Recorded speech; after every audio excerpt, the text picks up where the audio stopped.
think, right? It's delayed. See what happens. You have to be there and be our chat guy. Are you sure? We're not. We're trying a new streaming software. Hey, there it goes. We're going. Okay. All right. Oh, man, I hate looking at that because I get... All right, everyone. Bring in your comments. Just let us have it. We're ready for this MeepleTown Live. We're fired up. Do we have some people on here? Oh, we got some folks on here, I think. You sound like no one likes us. No, I just don't know if people are ready. I don't think they're ready for this jelly. What does that mean? This, are they jealous? You do this thing. Wow, you're really messing it up over there. I really shrewded that one. Okay. Clever swine. There we go. Never disappoints. Okay, now we're popping in. Okay. It just took a minute. Okay, why are you so snuggled up? Ooh, Richard, I'll tell you what. You'll find out here in a second. I'm actually extremely hot right now. We're revealing our new logo, and I don't want to reveal it on my sweater. It is not. It is not cold in here. This is our new logo. Even in the slightest. It is, I would dare say, warm in here, right? Yes. It's because we have to turn the heat off in order to not have a bunch of loud noises in this room because the heater's super loud. So we crank up the heat and sweat. And then after we're done sweating it out, we turn it off for this live podcast. While we're sitting here and while Rick's on here, I was actually just today telling somebody that's coming to visit to go check out Game Point Cafe. How about that? While they're here over the holidays. Hey, look, my son's on there. What's up, Jonah? I love how he gets on there and says stuff. We're going to start here in just a minute. We'll wait until we have everybody popping on. Matt says fire. Oh, yeah, let's go. That's what I feel like right now. I feel like fire. All right, I think we do this. Ready to do it? Yep, let me just check one thing here real quick. Make sure our stuff's recording on that. All right. Whoa. That was not a pleasurable sound. Are we ready to go? Man, I don't, yeah. All right. We don't have any, we didn't do our intro sound music. We'll do all that in post, I guess. Post haste. Okay. Hello, residents of MeepleTown. This is Dean. Johnny Furr. And today we're going to be talking about some games we've been playing lately. We're going to be doing a pick six, and then we're going to do our top holiday gift guide for the season. So thanks for joining us for episode number 90. Cue the music, and then on to John. All right, Dean. So first of all, I can't do the thing where it's like, hey, what Dean is wearing right now. All right, so podcast listeners, I hate that, but people are looking at our screen. I can just tell you what he's wearing. He's wearing a black coat over top a black shirt that he doesn't want to reveal because we have a brand new MeepleTown logo that we are fired up to show folks. And if you're listening on the podcast, you can just see it with your ears. You don't even know. What if I have a Dice Tower t-shirt on? You already showed it to me. Oh yeah. You already partially undressed. That would have been better if I would have just shown a different logo for another channel. Wow. I would have been hugely disappointed because we've been really excited about this. The look on your face would have been entertaining though. I think the thing is that we're more excited about this than anybody else is, right? You know, when we're like kids and you're like all fired up and like not that many people are excited about it, but you are. So let's just go. About the show or about the logo? About the logo. Okay, yeah. So podcast listeners, you can go watch this live if you want to see what the logo actually looks like. I should be going and rebranding all of our stuff on Twitter, on Instagram, on our website and stuff pretty soon, but it's going to take me a few days probably. And through Thanksgiving, I don't know. I'm going to be eating a lot of turkey. How about you? No, none turkeys. I don't eat the turkey. What about tofurkey? I don't think I've ever had tofurkey. I've done a couple weeks ago, I made some of the I don't know what it's called, the tofu bacon stuff. You know who was not happy? Anybody in my house. It smelled awful, and my family threatened to throw me outside along with that tofu bacon. Yeah, your wife called bacon. me. It was awful. She said, you got to get Dean out of the house. Get him out. You know, whenever someone's like really drunk and then they're like calling and like, hey, you've got to help me with my husband. Okay. Your wife needed that for the food that you made. It was pretty bad. Yeah, it's awful. So, okay, tell people tell people, John, while we're talking about the logo, let's start talking about this, okay? Okay. I'm gonna say John did our initial logo, which I liked. Now John is gonna be harder on himself than the average bear, right? I am very hard on myself, and I also like to improve things a lot. Sure. Like I'm always like thinking, okay, it could be better this way, that way. When I listen to the MeepleTown podcast, I'm thinking, oh man, I said too much. Or you know what I mean? Like that's just what I do. Mhm. I'm pretty self-critical on that. But all that to say, I think I wanted to pay homage to this thing that you created, and we don't want to forget about that. So we actually I don't care. I don't even care. We created an homage video, like this remembrance video for the logo. So go ahead and cue that up, John. You want to go? Yeah, we did not do that. We did not do that. No, but we've been pleased with the logo, and we are all thankful that John did the logo to begin with. I mean, yeah, it's fine. Yeah, it's good. I've learned a lot since. How long have we been doing this? 3 years now, right? We've been doing the podcast for 3 years. Yeah, we just had our 3-year anniversary. Mm-hmm. So I've learned a lot over the last several years about logos and stuff, and I just didn't really like ours. So we got very great work, incredible work, phenomenal work done by Rory Muldoon, who knows his stuff. He knows what he's doing. So good. You got to check out his stuff. Go look at it. Look for him on Twitter. Go on to his website. Just type in Rory Muldoon, like Muldoon. Did I get that right? I think that's right. Yeah. If you type that in, you can find his website. But his work is fantastic. Super up our alley. A board gamer. A board gamer. He has designed several games already. Yeah. So an artist that designs games, I think that's really, really cool. It is really interesting whenever you, like, it was for us, right, Dean? Whenever you're like, hey, here's our baby. We love our MeepleTown baby.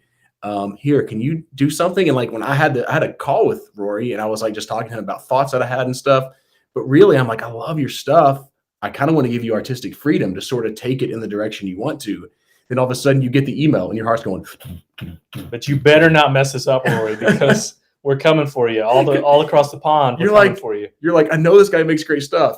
And I actually really wasn't that nervous about it at all. But I mean, you're just like, man, I hope this is good. I hope this is. And then you see it. And it's always a moment of, okay. Like, you know what I mean? Like, you're just like, because it's different direction and stuff. You're like, okay. And then we had 3 choices and we kind of narrowed it down and all that kind of stuff. So that was a fun process. I was super jacked about it.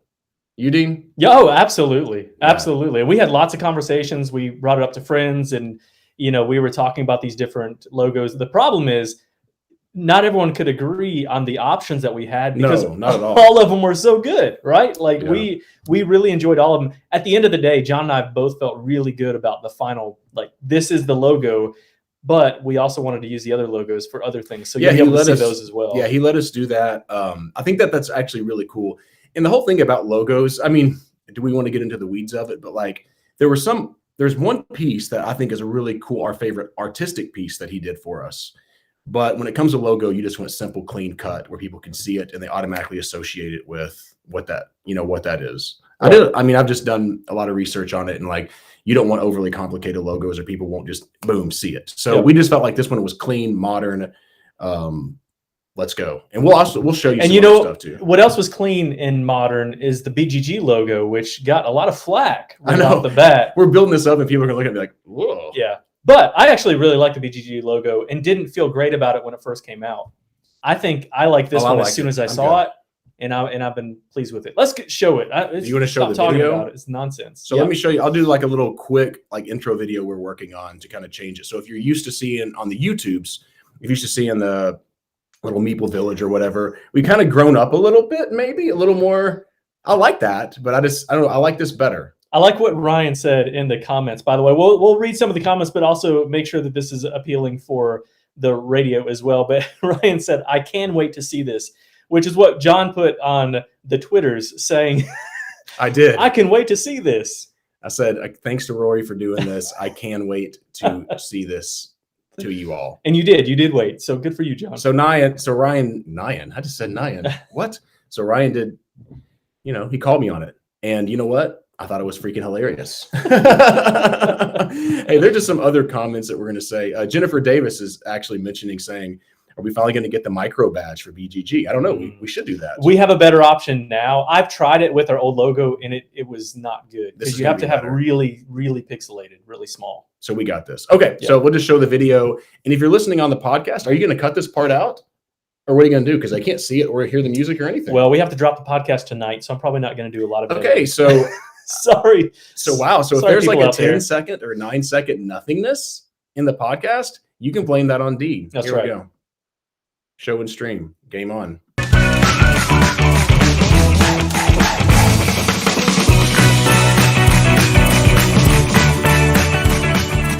There we go, MeepleTown. There's a lot of stuff going on here, John. All right, we need to talk a little bit. We need to break all this. We need to break it down. Hold up, I can take off my fur. Dean's got. Do you have your T-shirt on? I've got a T-shirt. I'm not going to be that hot. I've got a coat on. There it is. How about that? Yeah. So if you're listening on the podcast, the logo style that we went for, that Roy designed and we thought was good, we didn't really do a whole lot of tweaking it at all for him. But it looks like street signs that are crossing, right? You're going to MeepleTown. It's got nice, clean, says MeepleTown, has a little Meeple on it. Yeah, I think it's going to be much better for stuff like BGG and different things like that. So I'm super digging it. Here's if you're watching live, that's the logo. It's not a blue background. That's just what our software that we're using right now. The sign is a blue background. He means like the sign, the background, the actual background. Yeah. So the sign is blue. So we were wrestling about that a little bit because initially Roy gave it to us in green, which is the most common street sign, but I didn't love the color.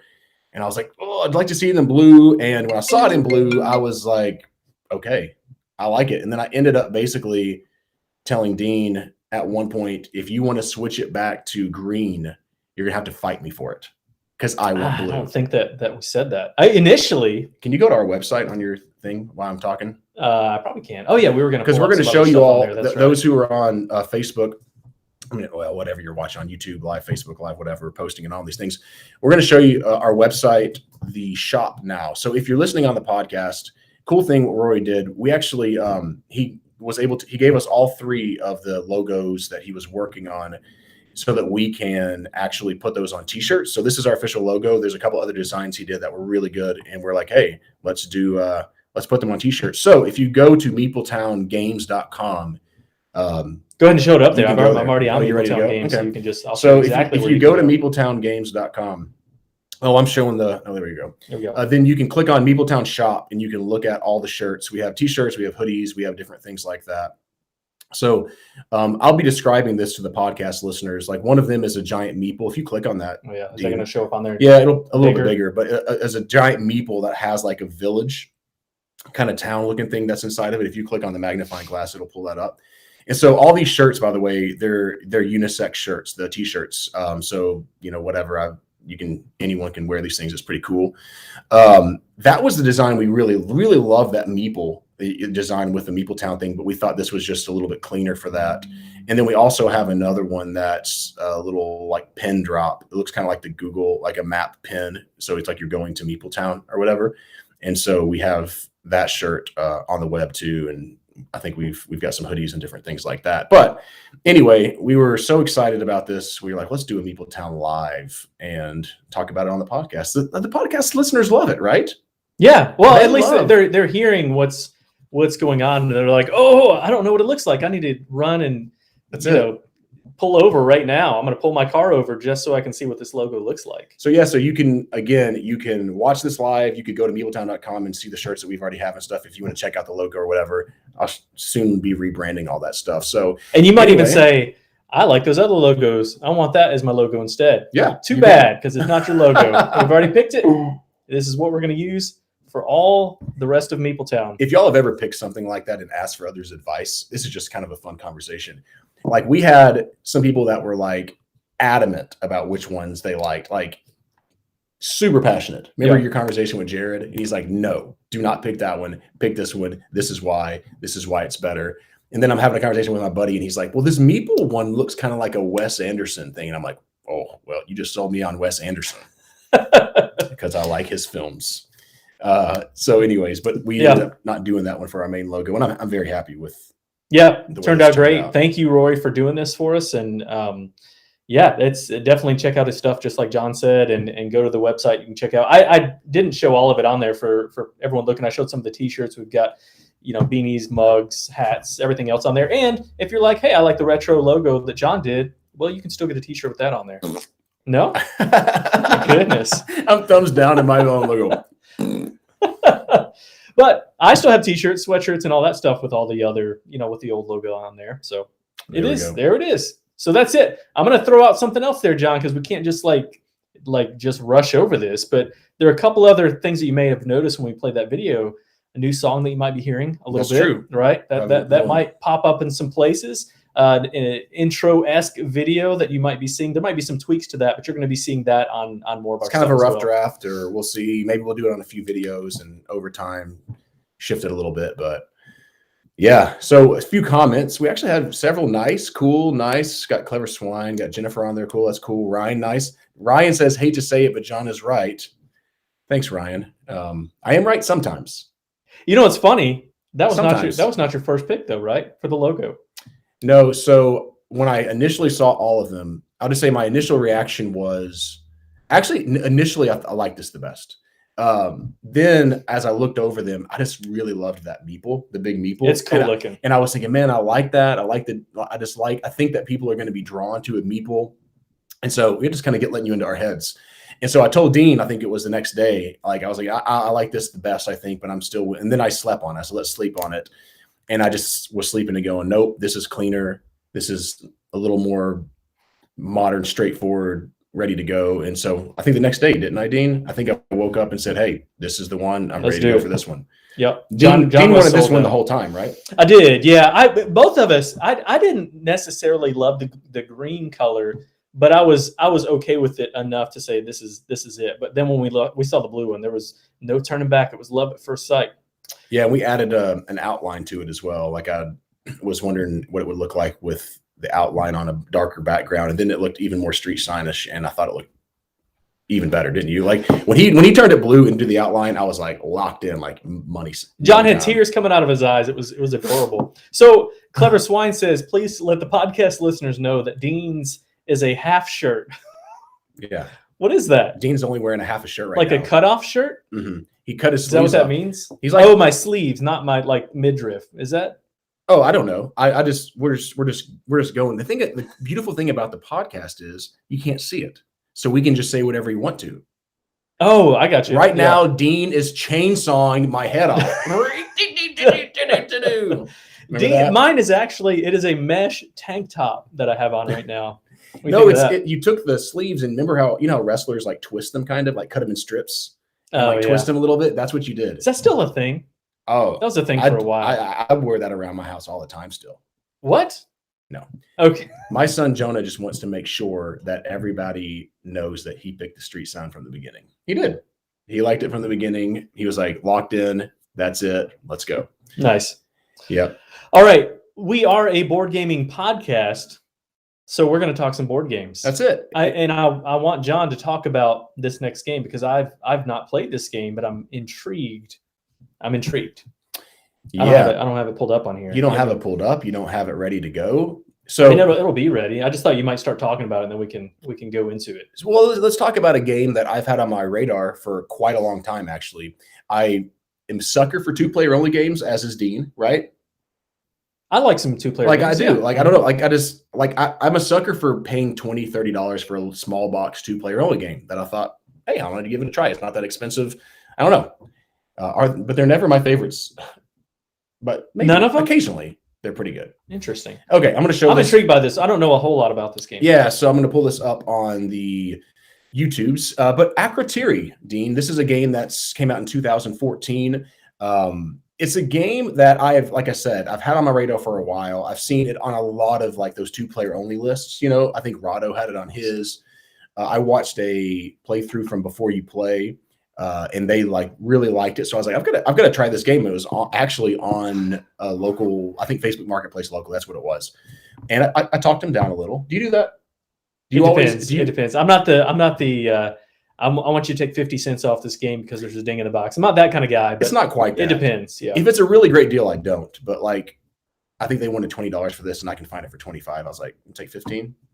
Yeah. Usually people are going to go less. Yeah. And I went ahead and did it because it helped me decide to go ahead and do it. Anyway, so Akrotiri is a game where on your turn, what you're going to do is the first thing you're going to do is you're going to have a tile in your hand from your previous turn, and you're going to lay that onto the board.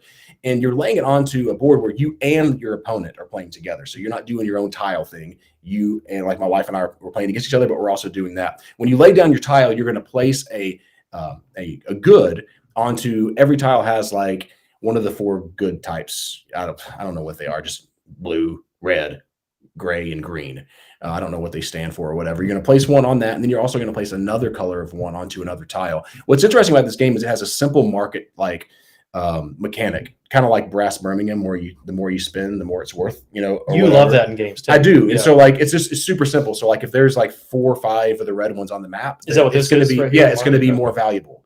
If there are more greens on the map or more greens, in the boat, not in the marketplace, then the more valuable. So you might, when you place a tile down, you might just go, hey, I've already got 3 greens in my boat. I'm placing a green out just to make it more valuable. You know what I mean? So it goes up in the market because I'm going to go sell it.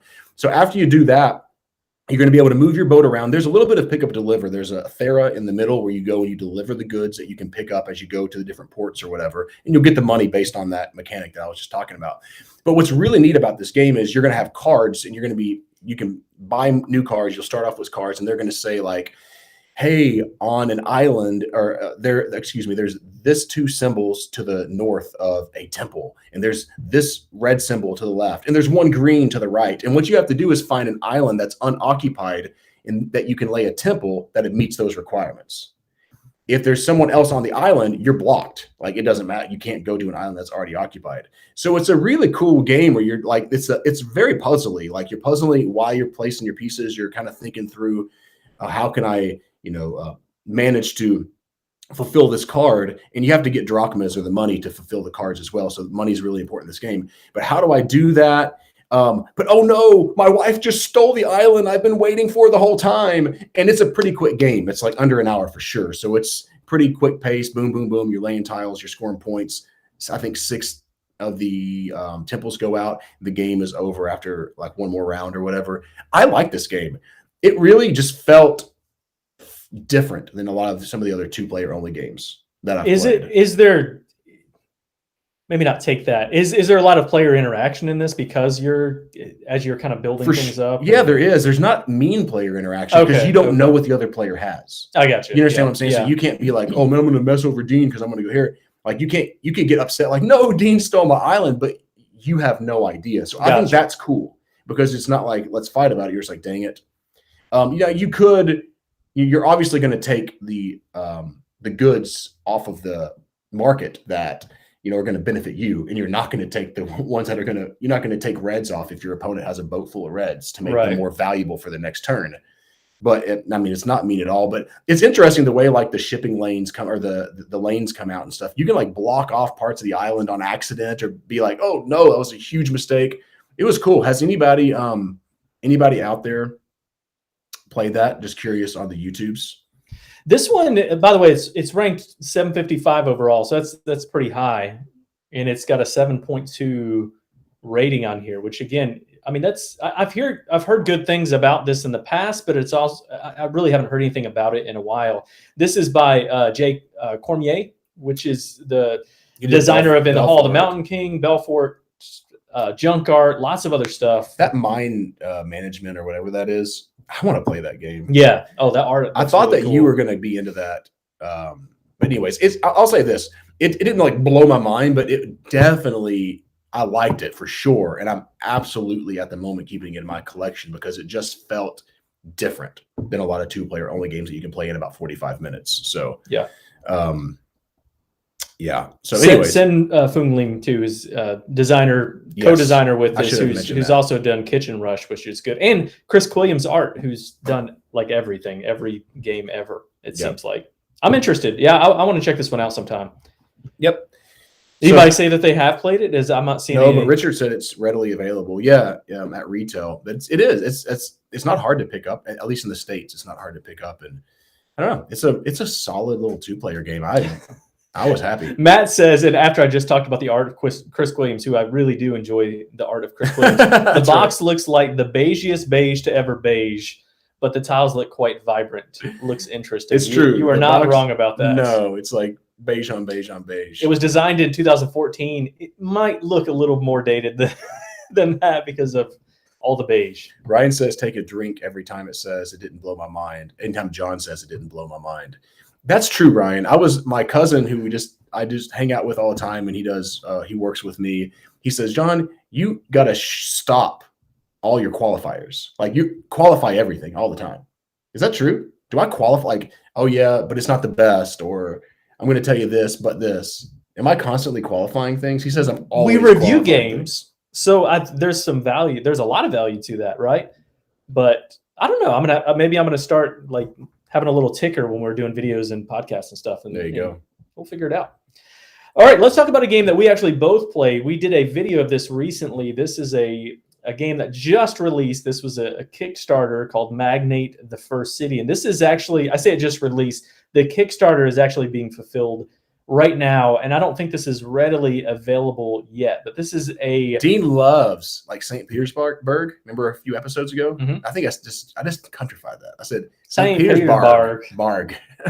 St. Petersburg a few episodes ago. Dean's like, always like, hey, let's talk about a game that no one can get. Well, this one's about to be available. It is. By the way, I'm totally joking. Speaking of games that are not available, we'll get to that later when we get to our... Oh, yeah. That's my bad. later in the episode. Okay. All right, game on. This is a city building game where you are going to be building up these different retail buildings, which are the red ones. The office are the blue buildings. Your different homes or apartment buildings, which are the green ones, and then industrial buildings. And you're going to be buying up property. You're going to be putting buildings on those properties. You're going to be gaining rent based on the tenants that you have within your buildings. That's right. And then you're going to be selling those properties for a huge profit, hopefully. Because at some point in the game, there's going to be this huge crash where the value of everything is going to go down quite a bit. So as the game's going up and as it's going on and on and on, the prices are going up and up and up. And so you want to sell at exactly the right time so that you're not stuck with these properties that you have to sell for pennies on the dollar at the end of the game. I really simplified that the gameplay itself is not super difficult, but it's definitely more complex than what I just made that out to be. Yeah, well, I mean, there's pieces to it that I think is enjoyable. So if you buy a property and then you put a apartment or a shop or a mall or something on the property, you have to bring tenants. Like if you don't have tenants, then you don't get any rent, right? So and you do chuck some dice. Which is usually not my favorite. However, there's ways to mitigate it, right? For sure. There's these little mitigation tokens or whatever that I can even spend we have 3 actions per round. Is that right? Yeah. Right. I can spend one of my 3 actions to gain a couple of those, right? So it's not like that huge of a deal. But yeah, it's ultra thematic feeling because of that. Right? This is not a game where you're going to lose this game by the luck of the dice for sure. I don't think so. This is a game where the best player is really going to win. tight. You'd have to, well, here's the thing. So you get dice in, like John said, that determines your tenant. So like, let's say you have to roll 4 4s to be able to get a tenant from this building type to go into the building. Okay. Mm-hmm.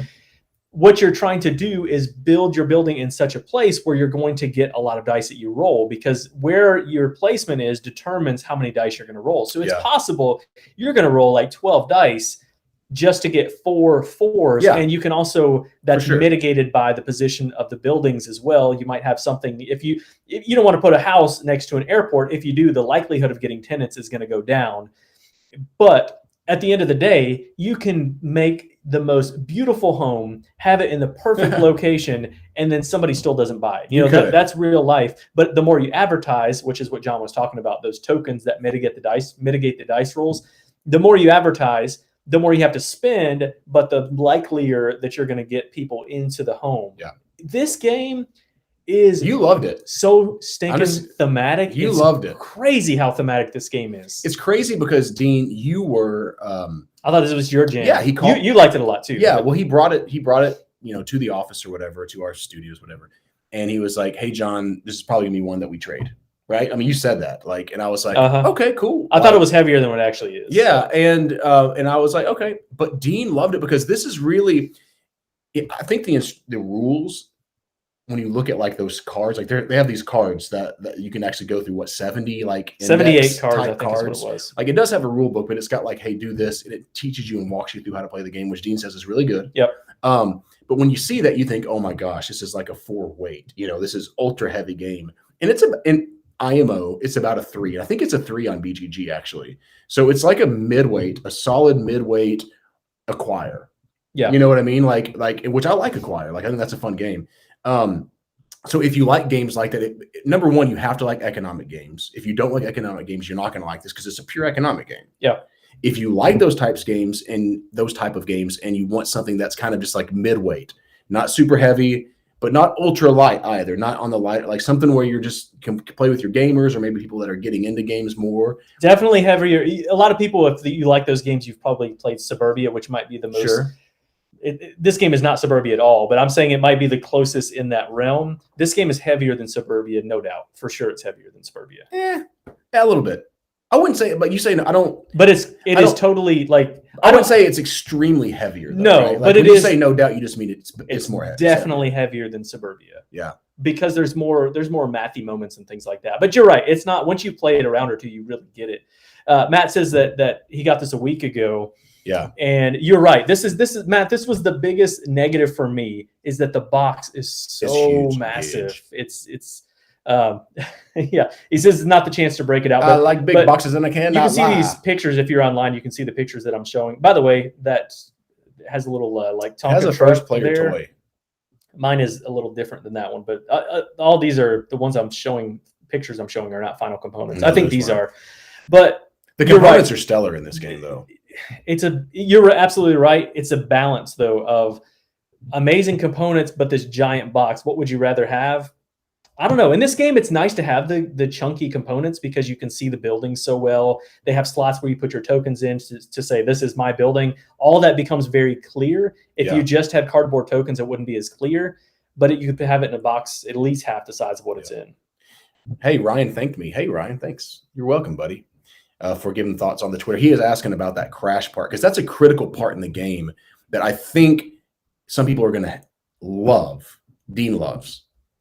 Yes, it's a really hard crash, and some people are I think some people might hate that part. So what happens is as the game gets closer to the end, you are watching this crash track go down. So whenever you're buying property, you can see, hey, if Dean sells that and I sell this and then Susan sells that, we're going to be right here and we're going to go down 2 spots on the crash track, right? So like you can you're seeing it. It's not like oh my gosh, the game is over and you have no idea, but you're not sure what round it's going to end exactly. And so that's a huge piece to it because let's just say you don't predict that right. It can crash all the way down to where your apartment could have been worth $2 million and now it's worth 300, 400,000. Like you lose the game because you did not predict that right. Yeah. And so, and especially if you have really built up that property. So like as the buildings get bigger, the opportunity to get more tenants in the building it increases. So you might have a ton of tenants in there. And the way you sell your properties is you multiply all of these pieces together. You multiply, like if you have land, that counts as a point. If you have the building, that counts as a point. If you have tenants all those count as points. So all those things count as points. And then you multiply times the price of the land at that moment. And so you might sell a property 14 million or more, for a really good piece of land that, again, like John said, might sell for then not even $1 million. That's right. But I will say if you get out too early, you could have a whole other round where your opponents are making bank. Yep. And you're not really making much that round, but it may be okay because you got out and you got the money. You know what I mean? So like, it might not be that would be not as bad as have a ton of property left over or several even, and everyone's out and you're like, oh. Yeah. And you have to, here's the thing. It's interesting because sometimes we talk about the games versus like reality. Yeah. So the reality is there's, in this situation, there's a crash and you can't fully plan for it. You can do your best to get to that point. You can try to predict it as best you can. We both have predicted it pretty accurately every time. Yes. Yeah, we have. Or at least, you still might have a property or two that you can't sell that you probably could have sold a round before that. But as best you can, normally it's not like this, oh, that really stunk, I couldn't sell those. It's, oh, I played that poorly, I probably should have sold just to be safer. Yeah. So anyway, it was a huge hit for me, and it's top. I'm guessing it's going to be in my top 10 of the year. I gave it 8 out of 10. We did the YouTube video, so I'll just tell you, I gave it 8 out of 10, which is usually when I play. And I will suggest I'm not going to suggest it all the time. I wasn't, Ryan, I'll make sure I wasn't blown away by it, but it was a really solid game. And I'm going to suggest it in those situations where I want to play an economic game that I don't want to play a Lacerda because the people I'm playing with, or I don't even feel like playing some super thinky game. But I also don't want to play Acquire, right? Like I want to play something a little more thinky than that. Yeah. It's a great spot for that. And if I want to play something that feels really thematic, it's a really solid game. My wife hates economic games, or I would have been like, hey, maybe we could trade. But Yeah. if I play it, I'll be playing it with you, so I'm happy. Yep. Yeah. So it was an 8.5 for me, and I don't think I've given any 9s this year, if I remember right. I think 8.5. I do have a couple 8.5s. So at this moment, it's probably even top 5 if I had to guess. But we're looking at a decent amount of games that we haven't played that came out at Essen and stuff like that. Yeah. So anyway, but we both really enjoyed it. That was Magnate. What's the Magnate, the First City. The First City. Hey, Dean, we failed to mention pull up Voyages. Let me talk about one more game really quick. You're 100% right. We actually wrote that down and then we didn't put it in our notes. Yeah. So no, this is cool because now speaking of Rory, and he did this design, kind of worked out you scratch our back, we scratch your back kind of thing. And he and Matthew Dunstan, who has done a lot of good stuff. Dean, I'll let you pull that up so I don't butcher some of the games that Matthew has done. But they have this new company out called, and this is a really cool idea. That's called Postmarked Games. And so what they're doing is they're coming out with games that are print and play. They're about to have a Kickstarter for their first one called Voyages. In this game, I think it's £4, Dean, by the way, £4 for you to print and play this at home. Now, I'm not a huge roll and write gamer. But this first one that they've come out with called Voyages, we have a video coming out within the next week. You're rolling some dice. Everyone's using the dice. You may go ahead and hold on one second. Let me go back there. I went away from it. I was pulling up Matthew Dunstan games just to kind of refresh my memory. Okay. Chocolate Factory is probably my favorite out of the ones that he's done, but he's done a lot of the adventure, escape type games. Oh my goodness, this is not pulling up now. Escape type games, Relic Runners, I believe was another one that showed up on there. But several. Matthew Dunstan has done a ton of stuff. Okay, there's not there much any pictures or on here, and there's not pictures. Then here we go. Just barely anything. But that's all you need, though. Okay, so what I was saying is what they're going to do is they're going to charge £4 for a Kickstarter for you to print your own roll and write game, basically. And all you need, I think this is clever. You need 3 D6 dice. So go pull out Monopoly. We pull out Biblios and pull out 3 D6 dice. Anyone has those, and print these off. And I'll tell you something, Rory. What kind of Monopoly are you playing with 3 D6? Well, whatever. Dice? Okay, that's 2 Monopolies. Yeah, 1.5. 1.5 Monopolies. Whatever. So Rory did the art on this, and he actually came up with the original design. And Matthew came in, I believe, and really helped fine tune it, and they collaborated together on the rest of this. But in this game, you're going to roll 3 dice, and you're going to be moving around. It's kind of like an open sandbox roll and write, where there's a lot of different ways to score points. You can get cargo, and you can sell cargo. You can go fight the dread, but you have to have heroic sailors. I don't know why I'm having a hard time saying that word. Sailors in your boat, ready to go, so that you can slay the dread. You can go into different islands that just score you 6 points if you go to this island, or go to different uncharted territories. Which the more uncharted territories you go to, you're going to score points. Kind of like set collection, right? I mean, like if you score 1 is worth 1, 2 is worth 4, so forth and so on. I don't know if that's exactly accurate, but I'm gonna tell you something. This is one of my favorite roll and writes, and it's $4 to print off. It's gonna be £4. Sorry, not dollars. It's gonna be £4 just to print off yourself. Now, you may not like that idea. I printed off. I only have a black and white printer at home. I printed off black and white, and it was fine. I think it's a game changer, honestly. There are so many of these roll and write games that you can do this for, and I don't know why it hasn't been done, because you look at this. I think it has. $4. Some people have done it. Really? But not like made it a thing. Like Button Shy made like an 18 card, their thing. Right. They're making this their thing. And I think that's a smart idea. It doesn't take up any shelf space at all. You're looking at paper and then dice you already have laying around your house anyway, like John said. There's so many different options. You might have a folder of all these games at some point that you have, and you're like, $4. Why not give it a fly on this one? We can play this for an hour or whatever. Yep. You can play a couple games in an hour, but this is but it's actually a good game. That's the other thing. Like, this is a really fun game. It's not my favorite roll and write. I don't know what that would be, but it's really well done. If you've played, you really enjoyed it, right? What's the one I talked about when we did the video? Keith Biggett did. It's Drawn to Adventure. Drawn to Adventure. If you're familiar with that game, it was a Final Frontier game, I believe. It has vibes of that one, but it's a little bit shorter, but it still has some of those same feels. So if that's something you like, this might be a winner for you too. That's right. So Clever Swine's out over here. Look at this. He's doing the calculations. 1 pound is $1.34. In the U.S., it'd be $5.36. Let me tell you something. Never mind. That's too much. Let me tell you something. Don't do it. It's a 1 to 100 player game. They have a solo mode. Here goes John's qualifier. Are you going to be blown away? You're not going to be blown away. You might be. This was a good game. But for the price, I mean, I hope that didn't pop too much in my mic there. For the price, it was so fun. Like I was surprised. I was like, I want to play this, and I want to play it again, and I want to play it again. I think just 3 times, and then he's done though. No, I'll play right. That. No, it was good, and it's pretty quick too. Going.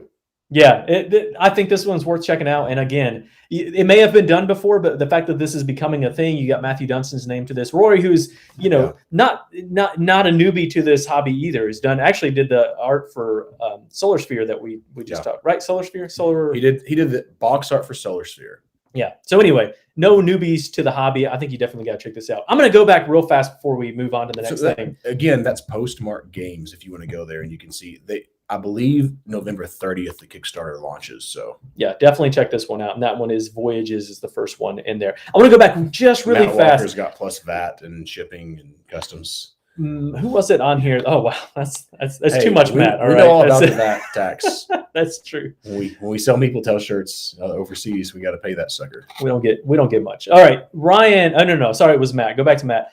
Because it's not on there anymore. Matt said, with the paper money, it has mega money Monopoly vibes. Good gracious. Going back to Magnate for just a second. There's paper money in this game. Paper money was the right choice for that game, no doubt, in my mind. You were sold on that. I was. It has these little wallets. It's higher quality than just some Monopoly Total crumble it up. But you keep your money hidden. That's really important in this game. And so I think paper money was the right choice. Yeah. All right, we ready to move on to anything, or do we got any more comments we need to talk about? I don't know, man. I think that we need to go ahead and just start rolling with our pick 6, you think? All right, let's do our pick 6. All right, I'm excited about this, y'all. I am excited. This is we've done this every MeepleTown live, and I have a deadgum blast. Don't you, Dean? I'm going to hide my computer. Those who are out there, you've got to help us, okay? We ask for your help. Now, when I say that, what I actually mean is help me throw Dean off as much as possible so that I can win. You won the last one, and I'm willing to venture that you've probably won every time. Did I win? I think I've won every one. But you win more games than me, so sorry if you heard that. What's that noise? I'm going to write down the scores with an expo marker on a sheet of paper. So that is not ideal. All right, sorry. Keep talking for just a second. I'm trying to pull up my list because we're doing things a little bit differently this time. So normally what we do is, kind of. Pick 6 time. Yeah, so what we do is we're going to give a topic, and then I give the question that I asked online, and then John's going to guess the answers. And we have a top 3 for each of those, but John can keep guessing as long as he gets an answer right that somebody else picked. So before, we just had one guess, and that was it. So it's very possible a player could score up to 6 points per question if they got if they get the number 1 answer, we're giving them 3 points. Number 2, 2 points. 3, 1 point. Okay. So you could get 3 plus 2 plus 1, 6 points if you could guess all 3 of them. All right. Do you want to go first or do you want to go second? I'm hyped. Let's go. I'll put the pressure on myself. I'm gonna have you go first. No. Okay. Yeah. Like I'll ask the question first and you're gonna guess. Okay? All right. Ask the question away. Let's go. Now, do you want to throw we don't have the questions on the screen. We didn't pre-type them in, but do you want to put those in there? Oh yeah, we forgot because we didn't know. We didn't know what the questions were. We didn't know because here's the thing. We've been really cool and adamant. Like Dean asked the questions in a Google form. I do the same thing. I can't see his questions, so that way I can't premeditate. And he has no idea what my questions are, so he can't premeditate. No, let's just go. We don't even need to type it in. Let's just all right. And Matt says pick 6 sports reference alarm. Yes, this has nothing to do with football though, but we like American football. You're supposed to pretend like you caught the ball. I was, for those on the podcast, was going back for a pass, and Dean was like, "No, I caught it. I just caught it. That was a really long pass. That was impressive." He was playing like the Lions. He's like, "What's happening? Football? Is football happening?" Ryan says John's explanation of pick 6 didn't blow his mind. Good for you, Ryan. Well, it blew my mind. All right, here we go. Actually, it didn't blow mine. Question number 1. Not even listening to you anymore. What is your favorite number? What? I seriously, that's not my first question, but I really did consider putting that. And now that I said that, my first question doesn't seem so awful. All right, because you just ask the question. It's pretty awful. Are you ready for this? Yeah, I'm ready. All right. What is the best bear? Are you serious? What is the best bear? So you're going all office. All right. No, this is just one question. So I'm going to wait a minute because this is delayed. And I'm immediately thinking black bear because, hey, that's what Dwight Schrute says. Or does he not say that? Polar bear is pretty interesting in this time of year. I think a polar bear is pretty awesome. There's brown bears. I'm going to go on and just say, I need you, MeepleTown. Are you going to out there on the YouTubes, help me. Before I answer this question, I've got some thoughts. I need to know what type of bear is best. Rick got the Pooh office Bear. reference. Pooh Bear. There are several schools of thought. That's actually, yeah. That's right. Bears beats nice. Battlestar Galactica. I that is literally just watched that. That's episode. My sister who said Pooh Bear, and we're big Disney fans. That's a solid answer. Yeah. The Chicago Bears. How dare you, John? Okay. How dare you? There's Grizzly. Okay. Just like the tobacco. Okay. You ever do a little Grizzly dip? No. Since you're from Tennessee now? I don't get the references. Is that a brand? Out? That's a brand of backer, as you say? You don't know that? There's Skull. There's Copenhagen. There's Grizzly. That's not the question. The question is, I'm getting hyped. What? I'm gonna go to the grocery store. What is the best bear? Just kidding. Okay. Bears beats Battlestar Galactica. This is a tough question, y'all. Yeah. I'm not taking it easy. I'm tired of losing. All right. Since I know that if I get one of them, I can keep guessing. Let's go for what I think is, Larissa, my wife says, the teddy bear. Should I go with that? Should I just go with no. I'm going to go polar bear, final answer. Polar bear, final answer. Okay. Polar bear is actually a point. So it's number 3? I have to double check. I'm pretty sure that's right. You can hear me. You hear me. Okay. Oh, koala Polar bear is worth Thanks, 1 point. That is correct. Yes. 1 point for John. I just thought for sure. And you can keep guessing, right? Because you did miss. Okay. Ooh, John. Nice. But as John soon as Hedberg, Berenstain Bears. Man, I could have read the crap out of those books when I was a kid. Can I say the word CRAP on the podcast? It's family friendly. He literally just said it. Am I going to edit it out? It's too late for that. Number 2, we're just going to go black bear. Black bear is not on the list. No, are you kidding me? I am not kidding you. Why would that be not? What? Yeah, it's not on the list. Oh my gosh.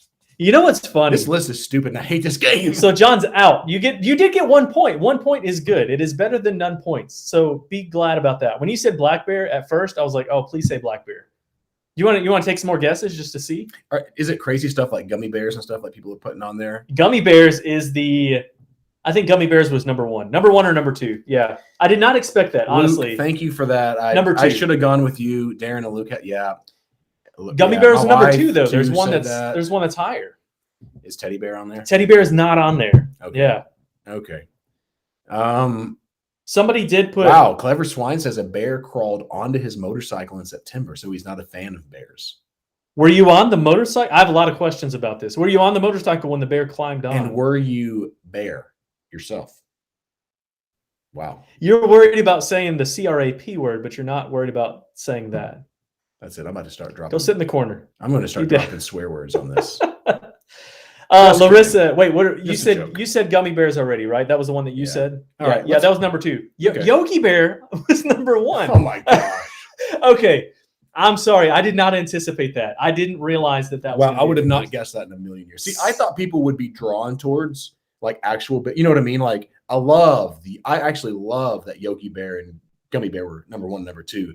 But I thought people would be drawn to actual bears. Yeah. Like grizzly bear. I was going to guess black bear and grizzly bear. I thought so too. Grizzly bear was on the list, obviously not in the top 3, but it was all over the place. We had Baloo on there. We had beat bears, like from The Office. There were basically 2 schools of thought. It's true. We did have Panda on there. I'm sorry, John. I did not anticipate this getting that crazy. Okay.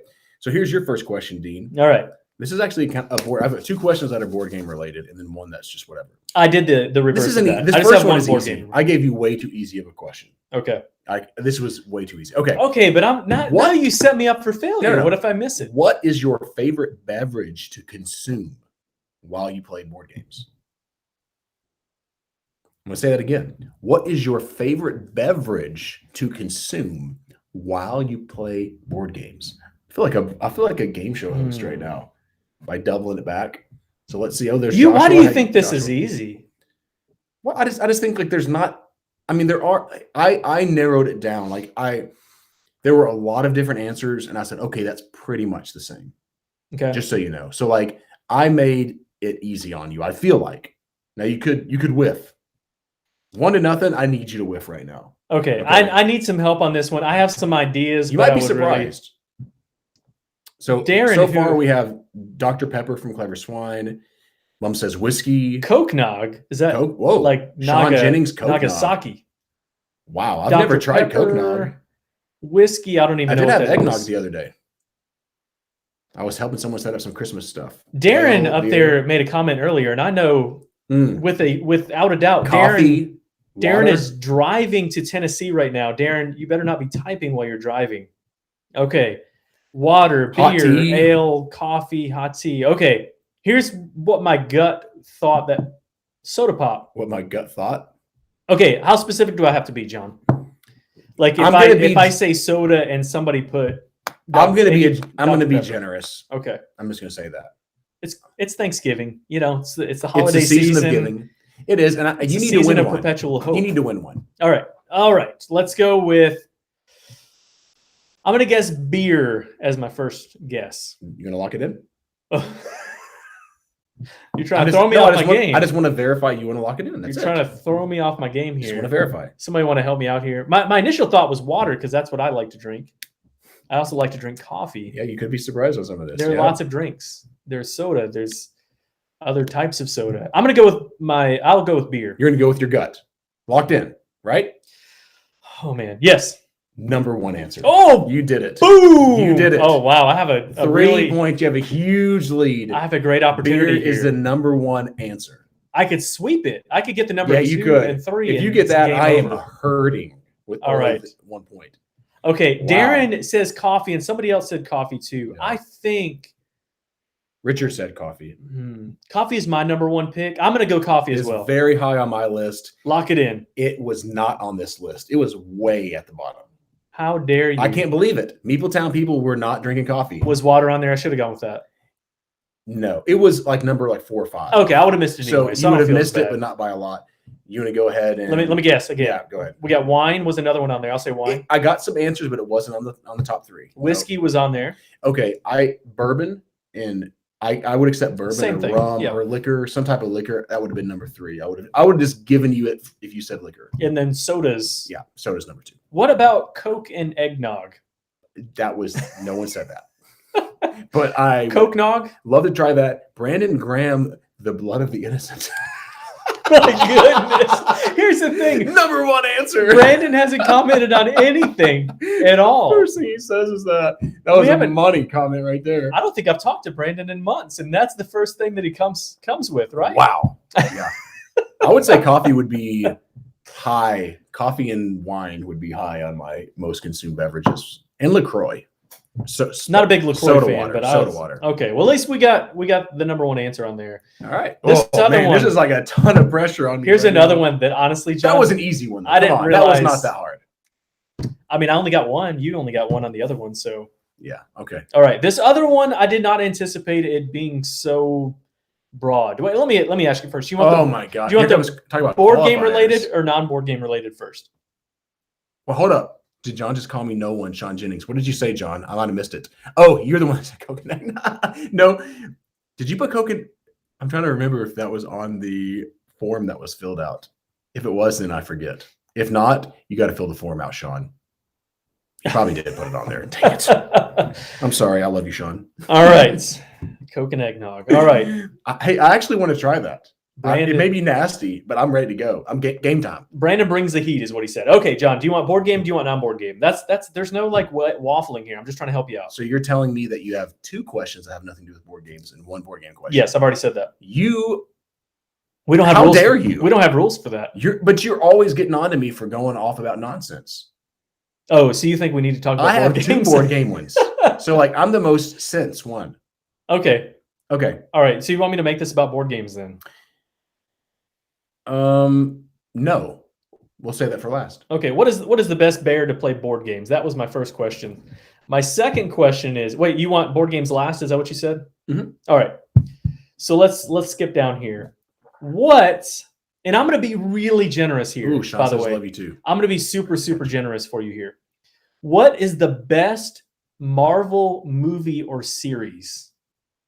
And I'm going to So like if I say Guardians of the Galaxy, you include everything, right? Yes. Yeah, that's how generous I'm Okay. going to be, which, I mean, Yeah, that's yeah. No, that's a pretty great broad. question. That's a really fun question, Dean. No, it is, no doubt, but I could be very nitpicky and make this a lot more difficult, but it's the season of perpetual hope. I like could have been mentioned, nitpicky so- with the drinks because there was like, you know what I mean? Like different liquors Yeah. and stuff like that. And even sodas, like it was like Dr. Pepper and all, you know what I mean? Like all kinds. I was like, whatever, just soda. So you have the potential to make a lot of I immediately points have here. an answer in my head.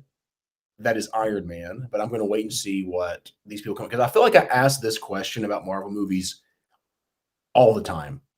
And that's one I get a lot. People really like Sean said Guardians of the Galaxy was so far we don't have any. That's the first one that popped up. Guardians of the Galaxy was I personally one of my favorites. Oh, in case you missed it, best Marvel movie or series. We've got Avengers Endgame. Great, Okay. John. That was gonna say. I think Avengers is that would that be included like the Avengers movies where they're all coming together and stuff? Is that something that we could? You don't have to tell me if it's a top 3, but that's something you just got to guess. Okay. You got to guess, and then I'll be the generous guy. Okay, Richard said what the question. Spider-Man. We got it was what is the best Marvel movie or series? So we've got the WandaVision series, Matt Locust Walker, series. get out of here with your Justice League. What? Are you kidding me? Do people even watch that DC That's DC nonsense? Yeah. Let's get out of here. Okay, Daredevil or Logan is listed on there. Daredevil. Do you watch Daredevil? Any of that? I watched some of that. It's pretty good. No, What I saw anyway. I didn't. Nope. Ragnarok, which is Oh. Thor. From Why? that series. No one's saying, dude. My gut was saying Iron Man, and no one's saying that. Sean said nothing goes over my head. My reflexes are too fast. Drax. That's Okay. probably the best quote in Guardians of the Galaxy. Lock it in to score something. Are you sure you're going to score something on 100%. Guardians of the Galaxy? Yeah. All right. Guardians of the Galaxy. Okay, here's the thing, John. All right. It's the number 3 answer. Gosh. Okay.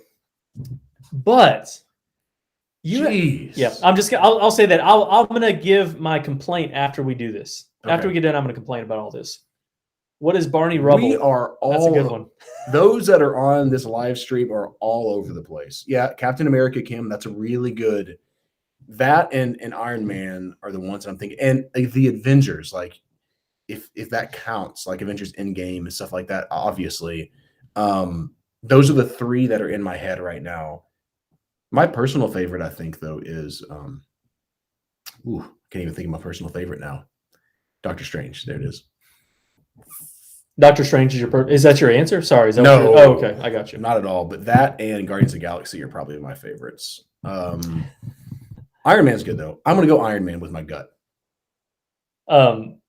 Sorry, Rick had another good quote. I know that's not gonna be. I know that guy. He's a friend from work. That's on Dang it! I should Ragnarok. have picked that. That's on Thor Ragnarok. I should not have that's picked another Iron good Man. quote. Okay.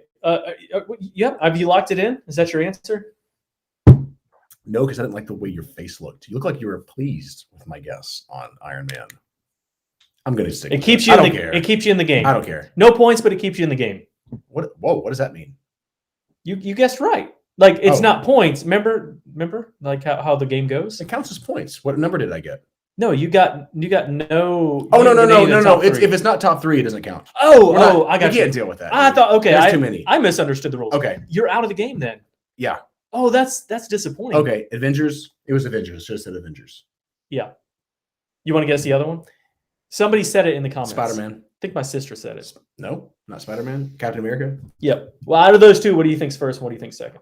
Can I tell you what's hilarious? Avengers is number 1. It is not. It is number Okay. 2 because I took all the Captain America and you got I Civil am War. screwing this up so bad. Yeah. Here's You the are. interesting thing. I had 3 answers to give you: Iron Man, Captain America, or Avengers. I picked the wrong one. Yeah. Was Iron Man on there? I mean, were some people guessing that?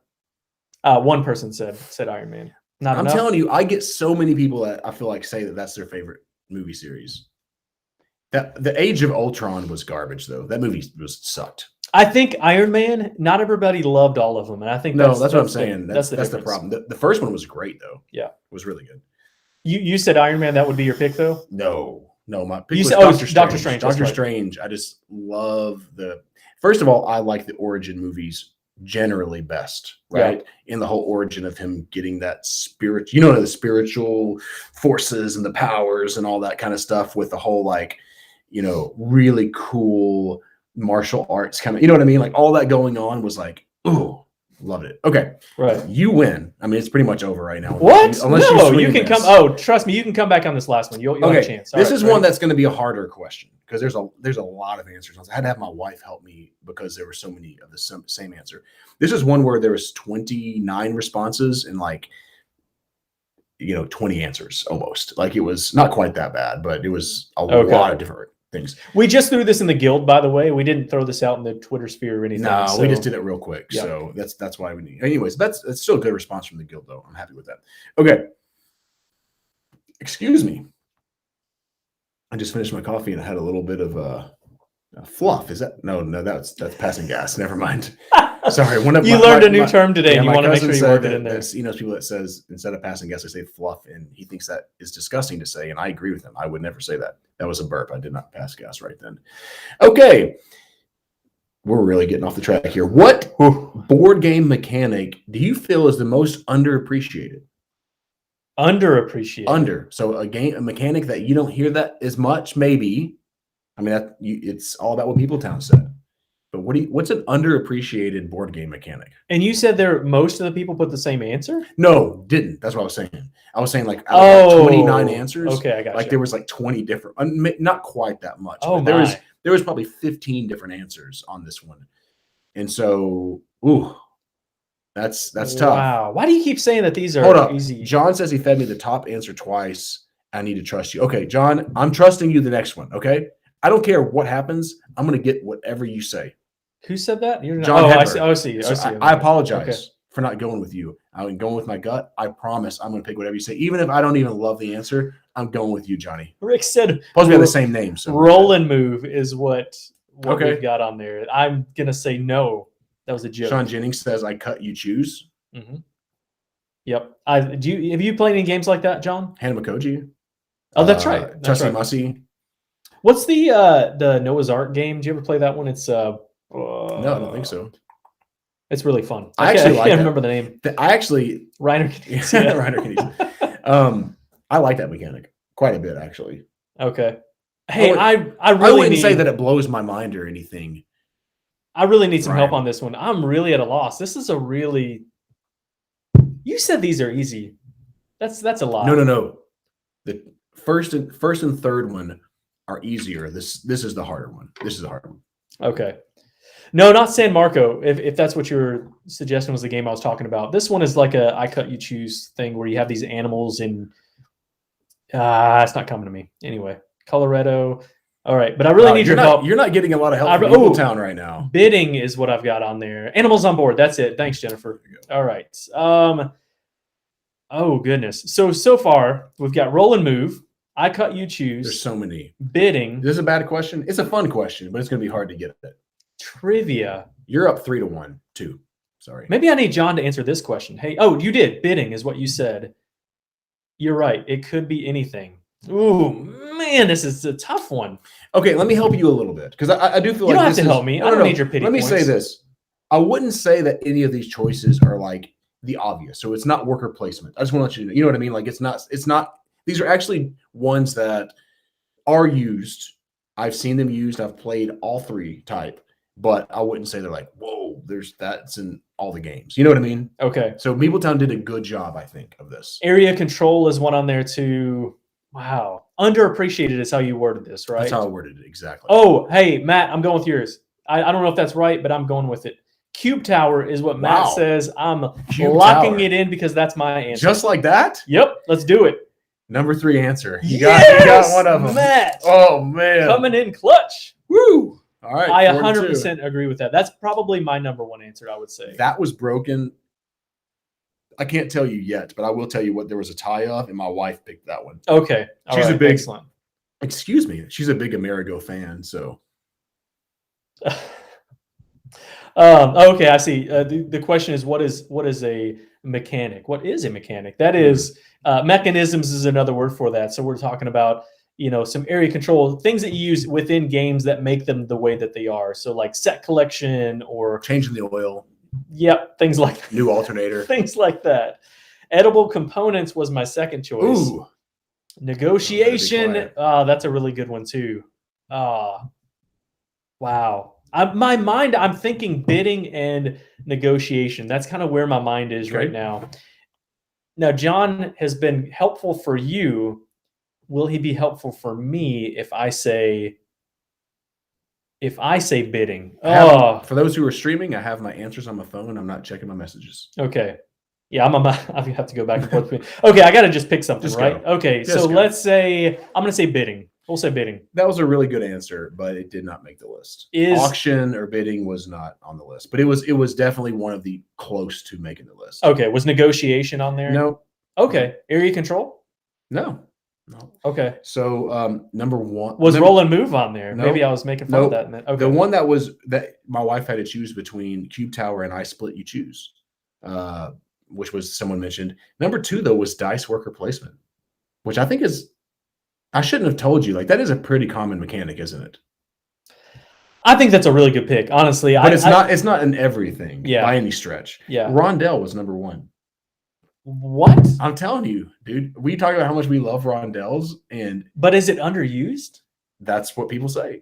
I don't know. I mean, that's more of a question than a definitive statement in how. But I don't. Let me say this. I tend to like rondels, but I mean, what percentage of games that you play have rondels? Not super high. It's not even dice worker placement is more common than a rondel. Yes, probably. Maybe not.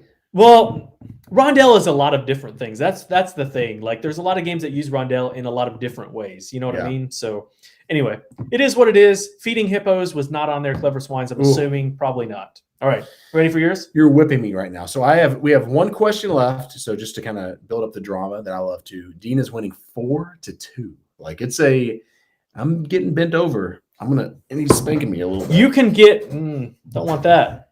I think my bottom touched his. You could do well on this one, but you could also the next one's do easier. Very poorly. This is the board game related one. Okay. Kind of. All right. It's not. It's not exactly board games. All right. Okay. It's board game. In the realm. Sean mentioned Trajan. Mancala was one that was kind of on there too that people know. Oh, which is a cool mechanic. Actually, if somebody would have put that, I would have. I think I would have. That's a cool. That was. It didn't make the list, but it was one of the higher ones. Okay. Here's the situation, John. You can have a game day. All right. You're going to have a game day with one board game personality. Who is it? So this can be, it's broad in the sense that, like, it doesn't have to be a media person. It can be I got it. Publisher. It can be a designer. It can be an artist. Or no, let me. What do you guys say? Let me say this, because here's the thing. I've got to listen to MeepleTown. John, do you agree with Rado? Because I feel like everyone wants, or of course he is a little polarizing. I'll just be real. I know people that like him a lot and people that don't like him at all. Rodney, okay, that's not bad. Okay. That's not a bad at all. Rodney seems like a really nice guy. Like, let's go play some games. Yeah. So I would agree with that. I want to know what is your pick while we're talking about this, while we're getting some answers up there. Board game personality. Johnny Pack. Oh, I love Johnny. You know what? Like he plays music. I play music. Johnny, if you're listening, I would really enjoy playing it. Now, if I could yeah. I mean, I guess I would pick like Stefan Feld or something like that if I was just like straight up I can play with anyone who does board games, or Reiner Knizia.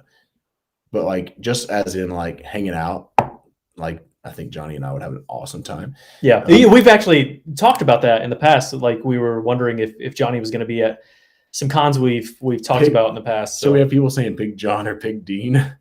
We have Will Wheaton on there. We've got Will Wheaton. That would be cool. Yeah, I love that. Where's John at? Will Wheaton is a solid choice. Oh man, it's making me nervous. But you know what? I told John I was going with his answer. If I lose, it's not John's fault because I went against him twice. So, will you be mad at John if you are incorrect? Because John was right twice, and I'm going to say let's just go. Let's go, Will Wheaton. That is incorrect. I figured it probably would. All right, here's the thing. I'm going to be Rado was on the list, right? It is a season for giving, right? I'm going to give you an opportunity to gain half points. What? 2 points? Yeah, because I feel that confident. I would guess Rado personally. Was that on the list? I'm actually kind of surprised by this. Rado was not top. Was Tom Vassell on the list? Tom was. Yes. Tom was number. I should have just picked Tom because he's the most obvious one, probably. Tom was number 3. I think you'd be surprised by these other ones. I was. Are they designers or are they personalities? One is a designer. So Stefan Feld? No. Wow. This is a person who is a designer, publisher, and also has a YouTube channel, which makes a lot of sense. Really well known in the board gaming community. Are the shut up and sit down guys on the list? What's his name? Not top 3. What's the main guy's name? Quince. Funny guys, Quince. Yeah. Thank you. Okay, just tell me. Okay. We got to get this episode. Number 1. We've been taking a really long time on this. Okay, yeah, we still have another segment after this. Okay. Yeah, one more segment. Z Garcia was the number 1 answer. What? Yep. Are you kidding me? I am not. No, I am not kidding you. I think Z is hilarious and an incredible. I think he is a fantastic personality. Totally would want to play the games that he wants to play. Oh, because of the games that he for me, pick. like I just don't want to pick the games, but I think he tends to like lighter games and exactly things that are more my jam. Okay, and Stegmeyer, some people said there. Stegmeyer's the number 2. That's right. Really? Yeah. You know the interesting. Stegmeyer makes a lot of sense because of all of those pieces. Like it's just. Yeah, I've no desire because the weird thing about it is I think from his social media, I'm sure he's a really wonderful guy, but like I don't like the games that he likes. So weird. I like his games better than his picks for games. You? Yeah, like, I'm with you. I know that's although I do like some play of his picks. I'd rather play Viticulture. I'd rather play Tapestry than like a lot of his games on his top list. Like I'm always like, really? Yeah. Like, yeah, I don't know. But I do like Fantasy Realms is one of his top games, which is where Rising Sun, that whole idea kind of came about. So Matt says really that Z would be a laugh. I agree. Like personality, yes. just hanging out and having a great time. Z seems like a really fun person. Yeah, there was pretty much everything on this list. Tom would be fun too. Possibly think of Steph, who we talk about a lot and had on the show. Did Steph Hodge make the list? Martin Wallace, done that. Rodney Smith, Paula Deming is a good one. Joel Eddy, another good one. Your mom was on here. Just says your mom. Okay, I don't appreciate that. I have played a few games with my mom.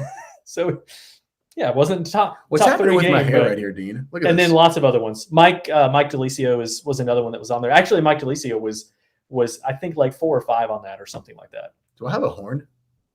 Look at that. What's going on? It can pierce the sky. My horn could pierce the sky. Okay, Dean, I guess I'm going to ask the last question. Okay, let's do this. You have destroyed me. You are the winner. It's a cakewalk right now. Dang it. I think I'm like 2-0 or 3-0, but not anymore. Now's the time to stick the dagger in the heart. Okay, Dean. Now to just whip me even worse. What's your favorite Christmas movie? My favorite Christmas movie? That's the question. Favorite Christmas movie? I'm on a court. Steph Hodge is there. She says she doesn't make lists. Make the list, Steph. Steph, your name was just listed on here. I know you. I don't care if you don't make lists. We're going to put your name on the lists. All right. It is fun to play games with Steph Hodge for who put that on there. Favorite Clever Swine. I think Mike DeLisio would have been in my top few people. I think Rodney probably would have been my number 1 if I had to guess. Steph would have been number 1 for sure. We love playing games with Steph. Oh yeah, for sure we do. We really do. But I'm thinking people that I haven't played with before. Check out Steph's calendar, by the way. Yes. Check out Steph's awesome gaming calendar. She's just really, really, really cool. All right. I want to hear your favorite Christmas movie so I can get some help. We'll get through this quickly. Wow, John's just throwing out Die Hard. Yeah. I feel pretty confident that's on the list, John. Really? Never mind. No, it's not. It's not on the list. All right, I'm just gonna start going for it. Yeah. Well, Are you sure? Christmas movie. What's your favorite Christmas movie, y'all? I thought about Thanksgiving, but also thought other people overseas don't celebrate Thanksgiving. So this would be a little something that everyone could participate in. Plus, there's not a lot of Thanksgiving movies. Are there? There's Charlie Brown Hallmark would have been like movies. the number one for sure. Hallmark movies. I don't watch Hallmark movies. Yes, you do. That is a lie. I watch them. My wife was watching one the other day, and I was like, I can predict the ending right now. The movie just started. I almost said game because I play games so much. Sometimes there's a twist. It's Where's a different everyone guy. at? Why are people not helping you? People are like, I want John to win. Is what's going on. I think they know that it's over. Right? I'm just. It's not even fun anymore. All right, I'm gonna go ahead and pick. I'm gonna say we did do a tournament of this. I'm gonna say. I'm gonna say Home Alone. Actually, Steph just put that on there, so I'll say Home Alone. I was gonna say Die Hard. That is what won our tournament. It came in third on this one. Okay. So you did get a point for that. Sorry if you hear that squeaky. That's my Expo mark. I will say Hook is not a Christmas movie. Hook. It does take place at Christmas. Oh, but it's like that's true. only in London at I Christmas. didn't even think about that. I'm watching Hook. I love that movie. I love Hook. Don't you? Run Home, Jack. Give him the hook. It is an excellent movie. There's Jim Carrey Grinch. There's Christmas Story. Bangarang. What else? Someone mentioned Die Hard. Someone mentioned Joshua Wright. Do you know that? Oh no. That's Jim Carrey's Grinch. Yeah. My favorite Christmas movie is, I think, the Jim Carrey Christmas Carol. All right, I will say Die Hard. Oh, you're locking it in? Die Hard. Oh no, I've already said Home Alone. We're not really keeping count of this. No. So you're locking Die Hard in? Yeah. Freaking number one answer. I tried to throw you off. I was messing with you. It's a Wonderful Life is going to be my last number pick. one answer is Die Hard. It's a Wonderful Life wasn't on the list. Okay, I thought it might. I mean, people did guess it, but put it in, but it didn't. The number two answer was A Christmas Story. Okay, that actually was my super close to Die Hard. Those were the top two. So you, Dean, absolutely spanked me. I did 8-2. Oh my gosh, 8-2. I came. What is happening? Well, I'll tell you what's happening is I came to play this time, so I asked really hard questions. That's right. That's what you're like. I'm just tired of losing. Really? I'm gonna ask tough questions. No, they were fun questions. Though, I don't right? think your questions were overly tough. The bear one, was you tough. should have gotten all the Marvel stuff. Honestly, the only exception is if you would have guessed the Scarlet. WandaVision. If you would have guessed that one, I would have said, okay, that was a good guess, but it was not on the list. The other ones you should have got. Captain America, Avengers. WandaVision is fantastic. Yeah, but I love WandaVision. Nobody voted for WandaVision at all. Yeah. Okay, we got to get to this. I don't think you're thinking about that. We got to get to this our holiday gift guide. I've got some complaints about this. We'll get there when we get there. But we've got a few categories. I think 5 categories that we picked. And you can throw things in the comments if you want. We're actually going to ask you to throw out situations at the end of this. That's right. We're going to throw out a situation. John's got to pick. I've got to pick. And then we're just going to run for it. We'll do some screenshots of this stuff too. Okay, so the first question is, and again, this is our holiday gift guide. What movies are we picking for? Not movies. Oh my gosh, we were just talking about movies. What games are we picking for this? If someone says, hey, I want a game that we can do a family game night with. Dean was actually thinking like, I buy the game, I gift it to someone, they open up, they shred the paper and they go, we can play this right now. Yep. Let's play this right now. Yeah. All right, Dean. I'll give my pick first because yours is nonsense. All right. My pick is Seven Wonders Architects. What? Are you? That game just came out. Are you serious? There's a million games you could have picked and you picked this garbage? I've never even played it, so I don't know. I can't wait for you to pick your pick. Maybe I'm going to love this game. Funny enough that Steph's on here. Steph loves Seven Wonders, and I don't know if she's played Architects. All right, Steph, let us know if you love. This is an interesting pick. Here's why this is my pick. My wife and I have been playing this. One, it plays 2 players, which is a big plus. To have Seven Wonders that's not Seven Wonders Duel and play 2 players, I think is a big positive. This one, you see these little cases that has all the cards in there. You just hand those. Here you go, John. You get one of these. I get one of these. Whoever cousin Rufio gets one of these. And then we just can start playing. And in this game, it is like Seven Wonders, is that you're drafting cards, but you're only drafting from the people next to you. And I can see the cards that are to my right, to my left, and then there's a face down pile in the middle. I'm gonna take one of those cards and then build up my wonder. And that's it. You're gonna get points at the end of the game. Whoever finishes their wonder first is gonna trigger the end of the game, but it doesn't mean they win. You add up all your points at the end of the game. This is a really, really fun game. So Steph Hodge says it's not garbage, but I wouldn't say this one. How about that? That's not a glowing review, is it? No, wow. Just One is... That was, so Steph mentioned Just One. It was on my short list, Steph. The only reason I didn't put that on there is because I've talked about it a lot, honestly. I taught a bunch of 5th graders Just One today at their school. And Strike. Strike is another one that I would have put on my list because they love Strike. They had loved Just One too. So if I was being straight up honest, I would say Just One. I actually would agree with Steph on this because it always is a crowd pleaser, cooperative, fun, easy rules. But I picked something because I kind of agree with Dean. I've mentioned that on several. I'm gonna pick a game that you can't buy. Let me throw my one more game in there before you do your... I'm gonna give you a holiday guide to a game that you can't even buy right now. In your face. Before you do that, I'm going to throw out one more. Summer Camp was another one I was going to say. That was probably my number 2 one on here. Summer Camp? I'm not sharing this yet. Summer Camp. This is one that you can get at Target. Okay. So. I don't even know what that game is. My number 1 is Feed the Kraken, y'all. If you hear me throw my phone down, I'm going to tell you something. Feed the Kraken is, if you like social deduction at all, I have a prototype, and I am about to wear my prototype out.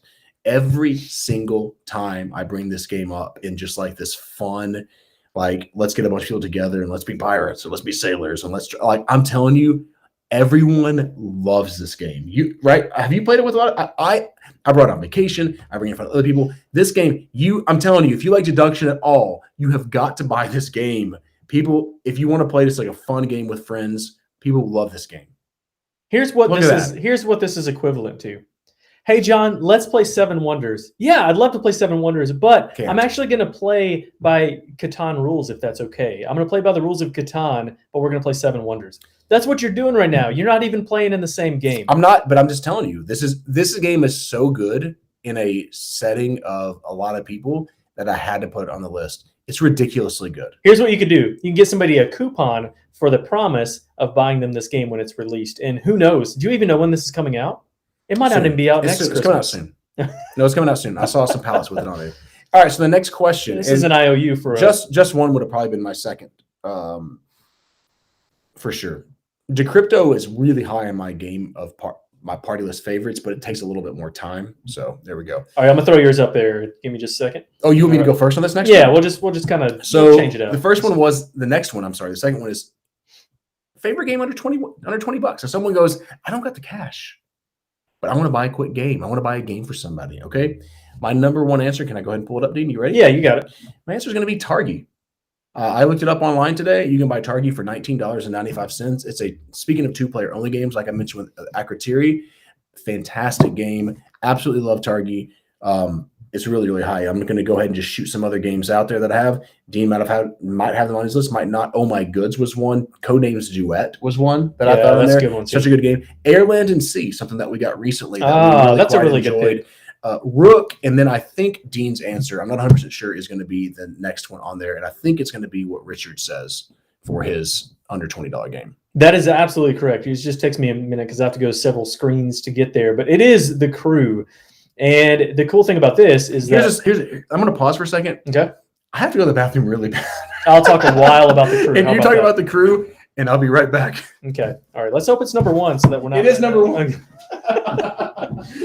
All right. So this is The Crew. And what I have pulled up here is the Quest for Planet 9, which is the one that came out last year. There's also another version of this, which, oh, goodness, I can't remember. Somebody's going to say in the comments, Mission Deep Sea. So if you have gifted this or somebody really enjoys the Quest for Planet 9, you could get them the second one, which I've not played, but the differences seem very cool in that your missions kind of vary depending on what cards that you draw. It's not just straight up, you're going to take these cards in this order, but you draw these cards to show you what those missions are going to be. It changes it up quite a bit. So that is why that was my pick. The Crew, I've introduced this to a lot of people. I would say kind of the holdback on this one is that it's kind of difficult to grok if you haven't played a lot of the if you haven't played a lot of trick-taking games, this one might be a little bit difficult to grasp, but it's a trick-taking game that is cooperative, which is fantastic. I love it. Matt's asking if Crew 1 or 2. I think either one of them, although I've only played one. You might not even be talking to me,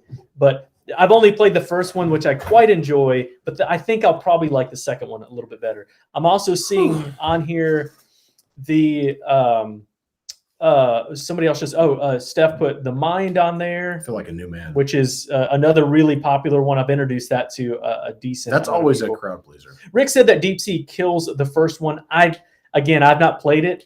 I think what will happen for me is I've got to get through the first one, all 50 missions, before I can get to the place where I play Deep Sea. But anyway, a lot of fun. Quite enjoy this one. I will make mention that I didn't pull up any pictures. I introduced the crew to a new set of 3 guys this week, Dean. And I did too, actually. they liked it so much that one was like, we have to play this next time we play. Another game that I thought about was Skull. Skull has been going over so well with so many people that I've been playing with. So anyways, that's a great little game. Super fast to teach. And I'm talking about that for the party game. Wait, the people that you taught? I'm going back to party games, and I apologize. Oh, okay. Well, I was actually going to say the people that I taught the crew to, I also taught Skull to them. And they like the crew better. They did, for sure. But they like Skull, but I think we were playing with the lower player count too. But Fantasy Realms was another one I was going to say at under 20. That's a really good one. Skull also is definitely a game where you have to have people that like to kind of deceive and bluff and stuff like that. So it's not a one that just pleases every crowd by any stretch. But the people that like that kind of stuff, like the pokery kind of thing, there you go. Yeah, didn't blow my mind, but there you go. All right. Skull King. I've not played Skull King. But yeah, I haven't either, actually. Dang it. I guess I should. Okay. All right. I thought about like Port Royal too. That was another pretty good one. That's pretty cheap.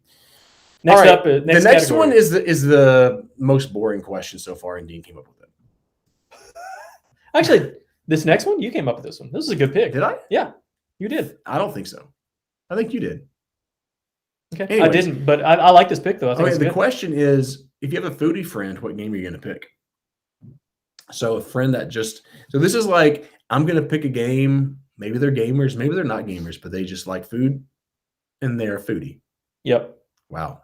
This was a tough one. I think we thought this one was going to be easier than what it was. We picked the category and locked it in before. I like your answer, even though I've never played it, because I think I'm going to actually like that game because I love one of the designers. And you can go ahead and throw it up there if you want. My pick is Kitchen Rush, which is in some ways kind of a weird pick because it is a food game, but it's not necessarily a game for foodies. You know what I mean? Like Sushi Go may have been a better I don't know, a better option just because you're focusing on the food. Kitchen Rush, what you're doing is you're going to be taking orders. You are working in a restaurant, and you are going to be working together to fulfill these orders. And you have a kitchen board, and you see those timers on there. This is a real-time game where I'm going to be sending a worker. I'm sorry. I do. Yeah, we'll play this together. I really want to play this actually. Yeah. Okay. So you put your workers out there, which are the timers, and then you can't use them until they've finished working. The timer's finished. So you got to think that through. Like, it can get. There's different levels of this. You started off with the game kind of eases you into it, where you play easier versions, but it can get pretty intense at times too. So I really like this, but I also like real time games. I think this might be a real-time game that you actually really do enjoy, John. Yeah, well, I mean, David Sersky actually is one of the designers on That's right. He's one of my favorite designers. Well, I mean, yes, pretty high up there, actually. So I think I've almost bought this game multiple times because, like, what's that game, Overcooked? Have you ever played that on, like, Switch or whatever? Yeah, that's a good example. And, my kids love that game, and so I thought, man, I think they might actually really like Kitchen Rush. Could they play Kitchen Rush? Could they play it? Yeah. Oh, absolutely. Okay. Kids can play it. Mm-hmm. I thought that they could. I've watched some playthroughs, but I just wanted to ask you. Okay. Yeah. Right. Oh, hey. We'll talk about that in a minute. Look, we got some really good answers. Steph Hodge literally wrote the 2 games that are on my list, and I told Dean I'm wrestling between Point Salad and Viticulture, and I went with Viticulture, but I think both of those are excellent answers. But with Viticulture, you have to play with the expansion stuff that adds the cheese and stuff, right? I mean, I like the expansion better than the base game. But if you have a foodie that likes wine, you do have grapes in it, I guess. It's a thematic game. I'm telling you, I can't play this game. I mean, I can, but I don't usually play this game without drinking a glass of wine while I play the game, feeling like I'm creating my own vineyard. Look at that. Feeling like I'm running it. I love it. I mean, like this is a really fun, thematic, great, like basic worker placement game, and a game too that you can introduce to a lot of different people. I've introduced this to people who are like gateway gamers or played a little bit.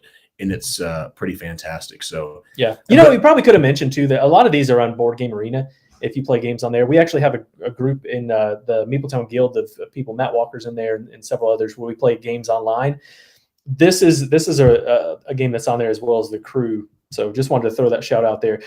Matt Walker, actually, speaking of which, put my second answer, which was going to be Chocolate Factory. That was probably Wow, my I still haven't played that one. That is also on Board Game Arena. I've been playing that a lot on there lately. And Richard says Artichokes. I've never played that. Have you played Artichokes? I have not. Is that the Abandon All Artichokes, or is there a game called Artichokes? No, it was a game called Artichokes. Oh, okay. Okay, I got you. Yeah, I've actually looked at that one, but yeah, and Steph says need the Tuscany expansion. Totally agree with that. Yep, good call. But with that, it's a very every time I play it, I'm like, I don't know. I just feel thematic. I feel like it's fun. I always enjoy playing that game for sure. Yep. Okay, and Steph also says go nuts for donuts. Donuts has been really cute. I've heard a lot of things about that game actually, and it being a really fun little game like that. So I just watched a video on that the other night. I think it was a Tom Basso video. It's tile placement, I think, where you're matching up the donuts. I think that's the same game. It looked really cool if that's the same one. All right, so under the radar game. So maybe this is a game that you're buying for people for Christmas. Maybe a gamer who's played a lot of games, maybe has a lot of games. Is there a game that's, kind of under the radar that he or she might be like, oh, I never heard of this. And then you play it like, hey, this is actually pretty good. Before you throw mine up there, I'm going to say, if we didn't have any, I kind of made some rules in my mind of who this gift is for. If there were no rules on this one, I think I would have picked Magnate that we talked about earlier. They don't, they play really heavy games and they don't mind having huge box games. I probably would have picked Magnate. That's not for the average person, I think. And so I picked Streets. Wow. I don't know if this is underappreciated. What game. do you think? Under the radar game. Do you 4,000 overall is not great. Yeah. I think it's only got 292 ratings. This one came out this year. Streets is a game. I love the look of this. I love so much about this game. In this game, you are placing tiles and you're kind of building up the street. And as the streets close off, you're going to score those streets based on what tiles you've placed in there and also what type of people you have in there. And you're going to have hipsters and shoppers and, I don't know, parents or something like that. I think are some of the other colors. It's a parent. It's a small box game. And I'm stunned this is on your list.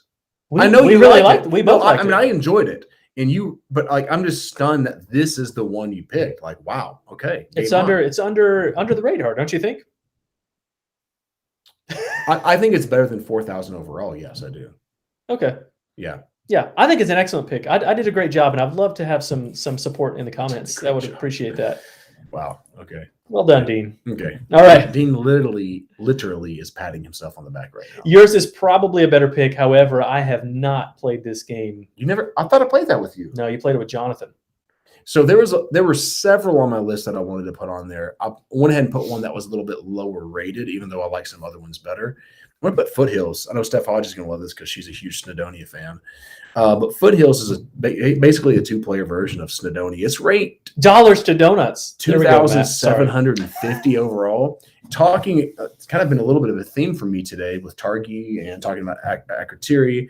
2-player only games. This is a great little 2-player only game. And I don't hear anyone talking about it. And so much so, I see it for $20. You know what I mean? People aren't picking this game up. I don't know why. I think it's a fun little game. Ryan, does it blow my mind? No, it doesn't blow my mind.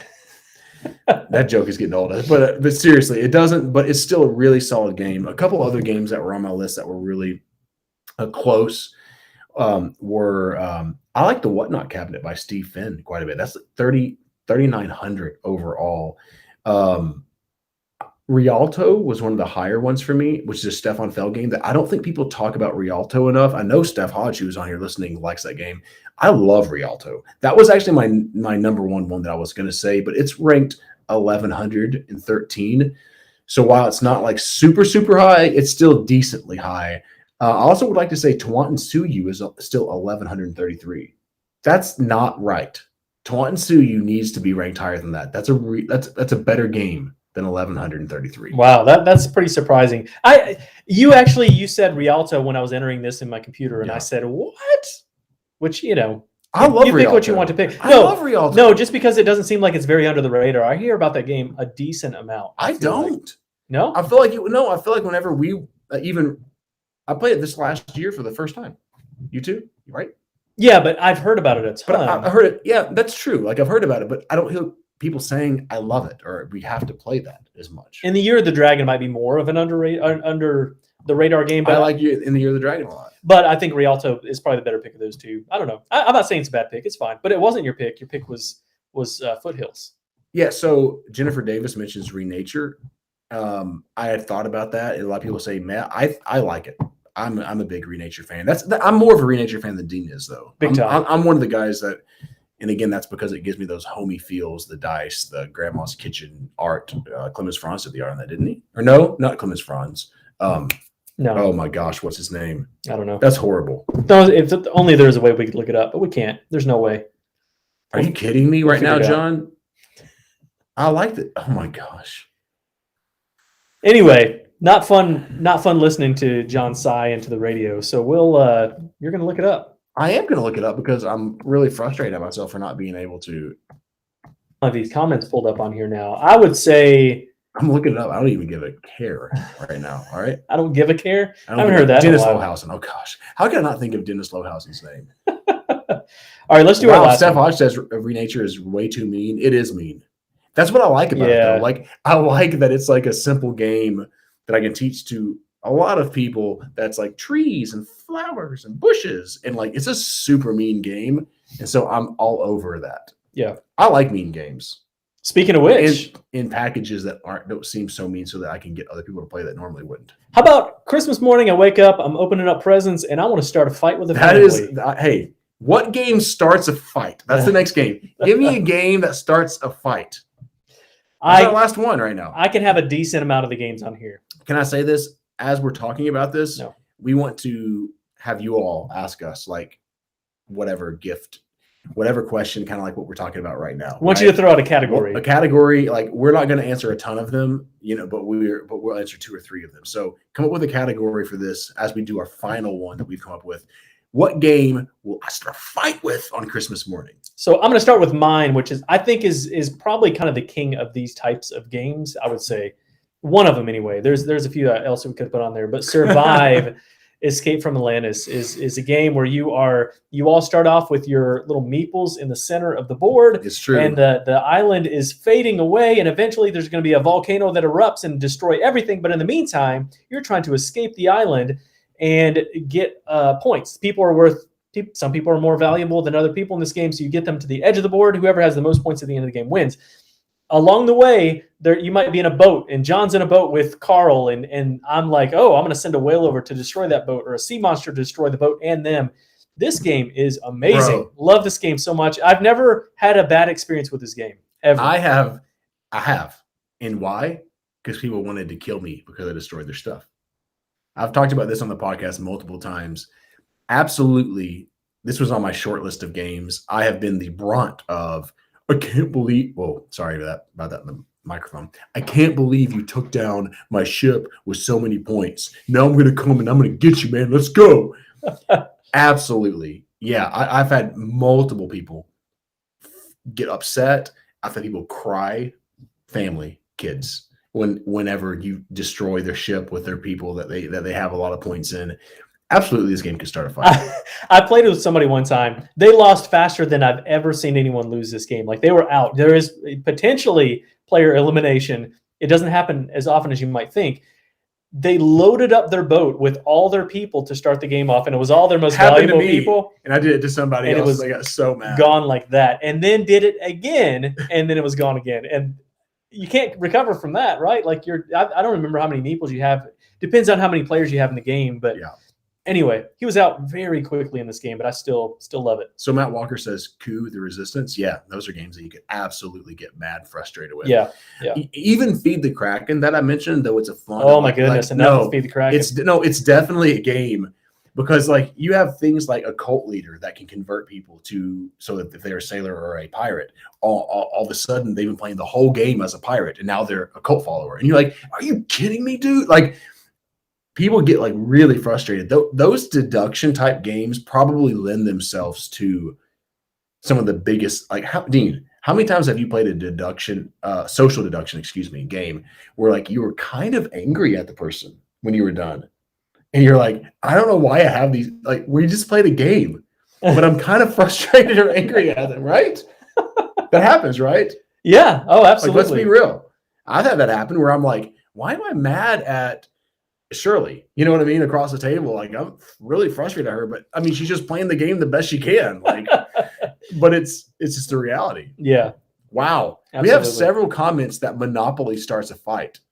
Yeah. That's true among my kids for sure. Yes. Yeah, it definitely does. I hear that. Yep. It has caused even family rifts, like families breaking over Monopoly for sure. All right, so I'm going to give you one. Like, I have several choices. Don't pull it up live yet, because I'm going to try to find some of my painting on here. Oh my gosh.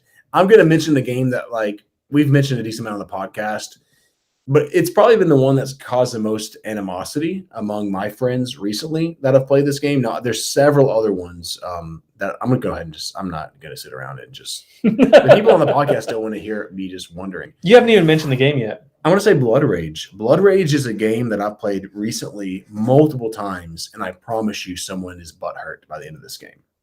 It just is. It's the reality. We play this game, and you go in, you're all going for different positions, you're attacking each other. What ends up happening a lot of times in this game is you have someone who's starting to win, and then other players maybe are ignoring that, and they attack someone else. And that player's like, stop attacking me. Oh, yeah. You know what I mean? Like, you know, Sam is winning the game. Like, stop it. And like, they get literally mad about it. Like, go and attack Clementine. That's her name. She does not like to be attacked. Clementine right is now. winning this game. I'm serious. Stop attacking me. I'm not going to win right now. And I've had so many times where people are like, dude, or like they're out of the game. They're frustrated. They're, oh man, I'm not going to win this game. A lot of frustrated people recently, even like I've played Blood Rage and like people have been like, and then they got frustrated. But I'll just mention a couple other ones. Survival was on my short list. So was Dominion Intrigue. Dominion Intrigue is pretty mean.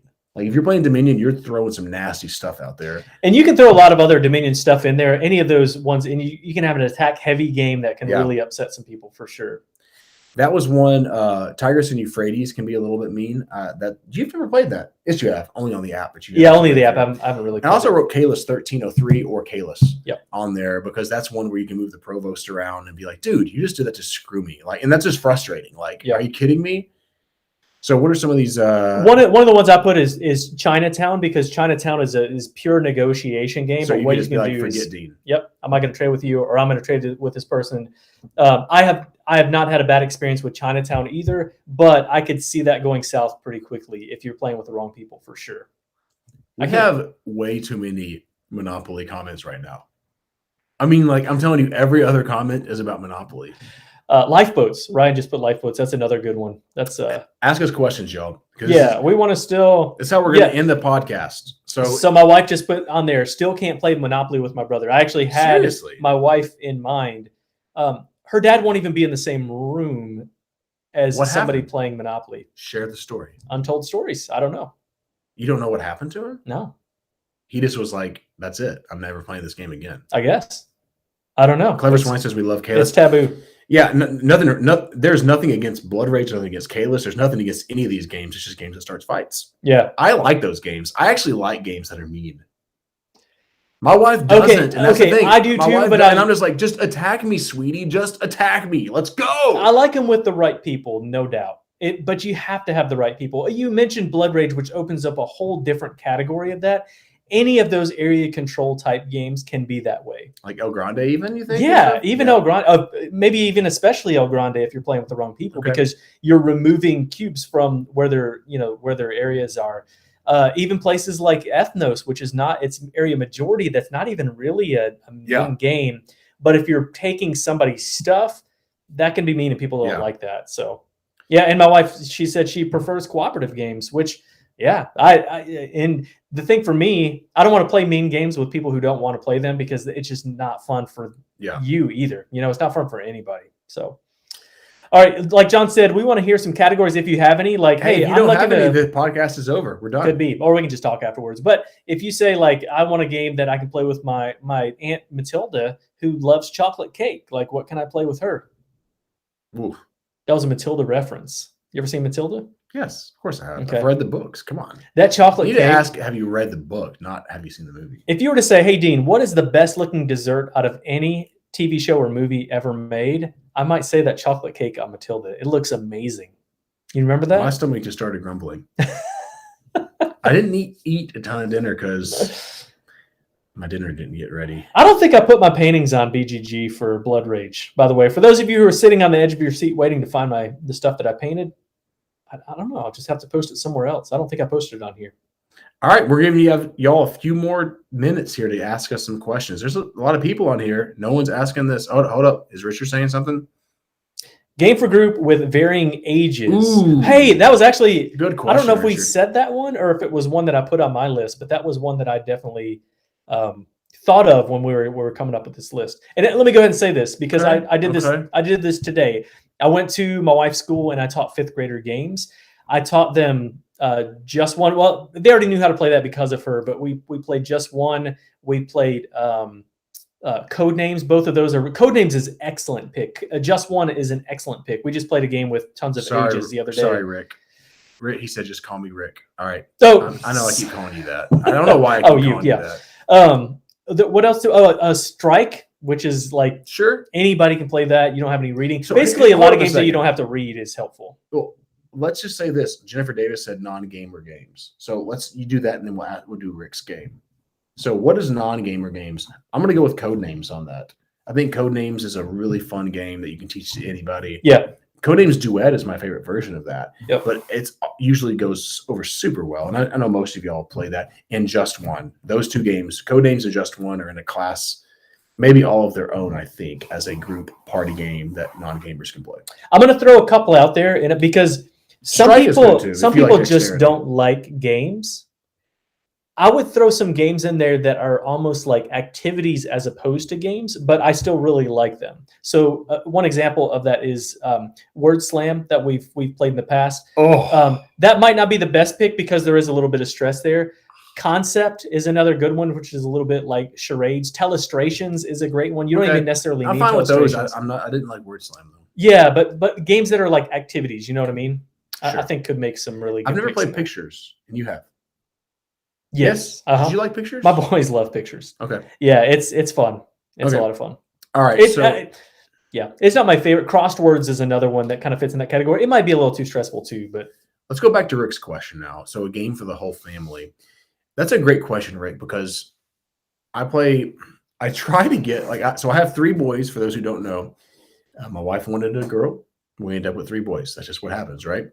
I have a 13-year-old, an 11-year-old, and an 8-year-old. And so I'm always thinking and trying to introduce games to them that I think they're going to like.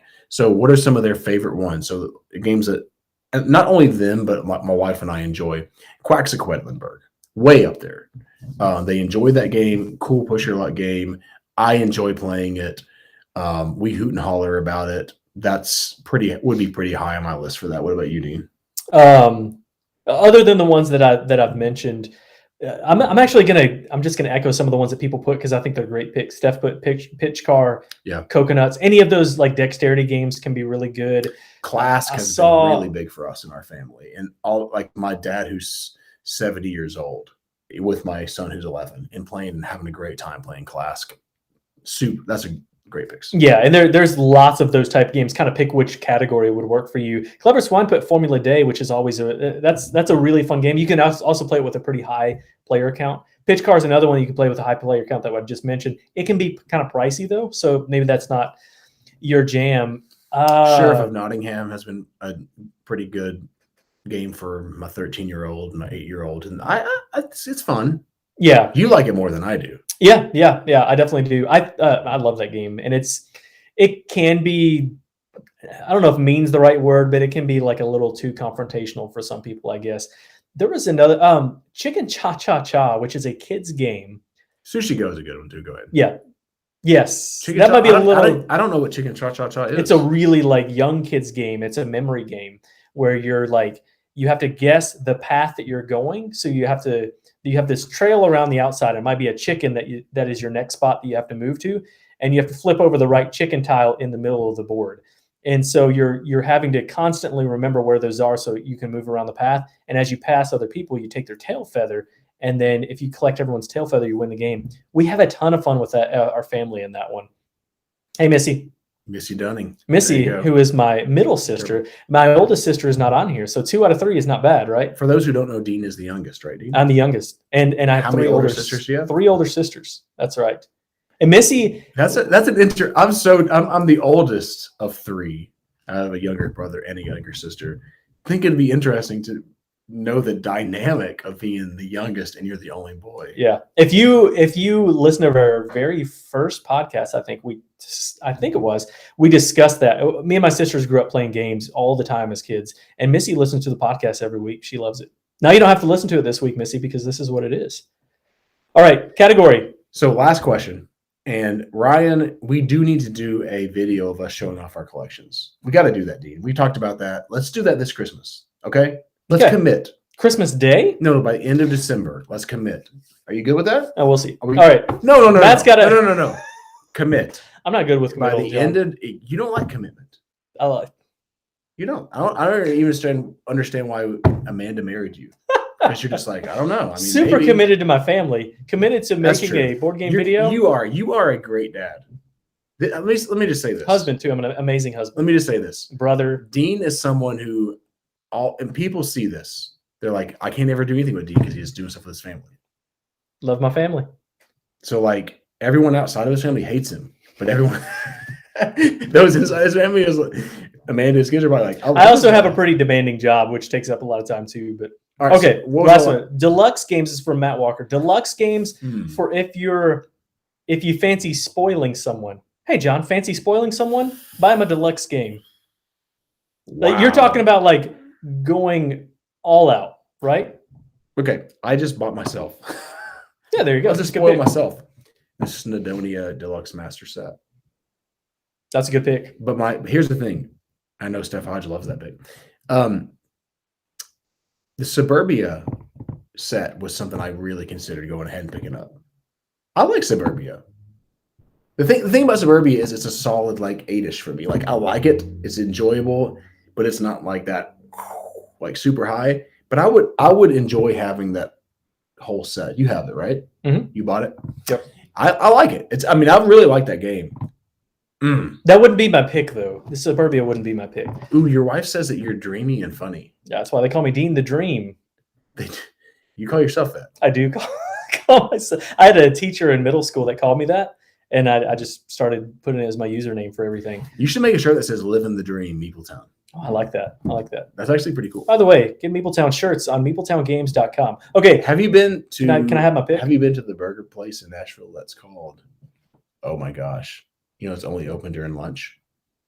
Probably not then. Oh my gosh. I've been there like 1,000 times and I can't think of the name. Go ahead and keep going. Okay. I would say my slogan is "Living the Dream." Yeah, it's not coming to me. I bet Mr. Cooler would know. Richard Rick. Starts with a G.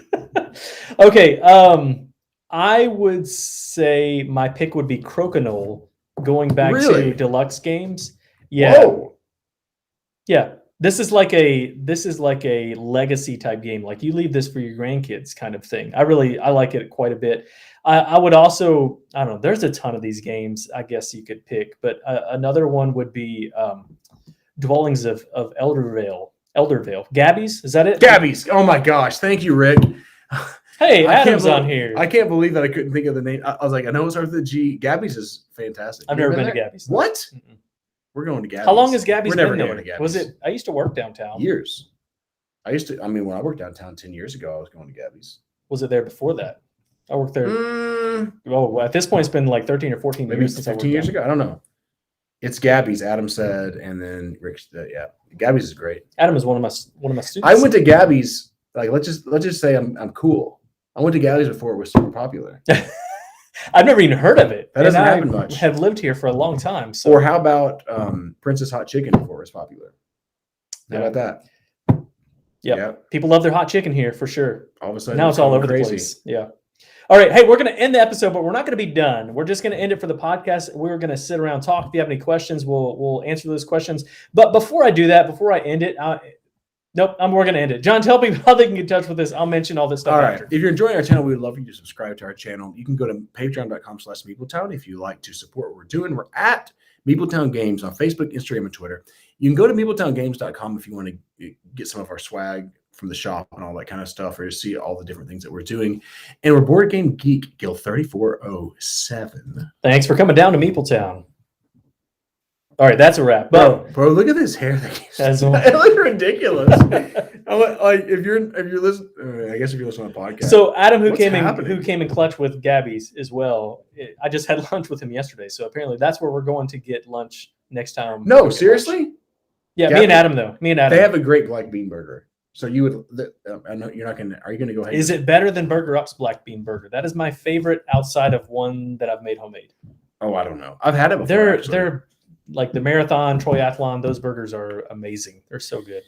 I've had it, but I don't know. I feel like there was something else I was going to say. Anybody have any questions? We'll stick on around here for a little bit if anybody has anything. 5 or 10 more minutes. Oh, hey, I was going to say, as people are leaving, if you want more content to watch too, BJ from Board Game Gumbo does his live show, and I hated doing it like our live stuff on the same night as his. His is better anyway, so go over there and watch that when you leave. You really just crushed us, but BJ's great.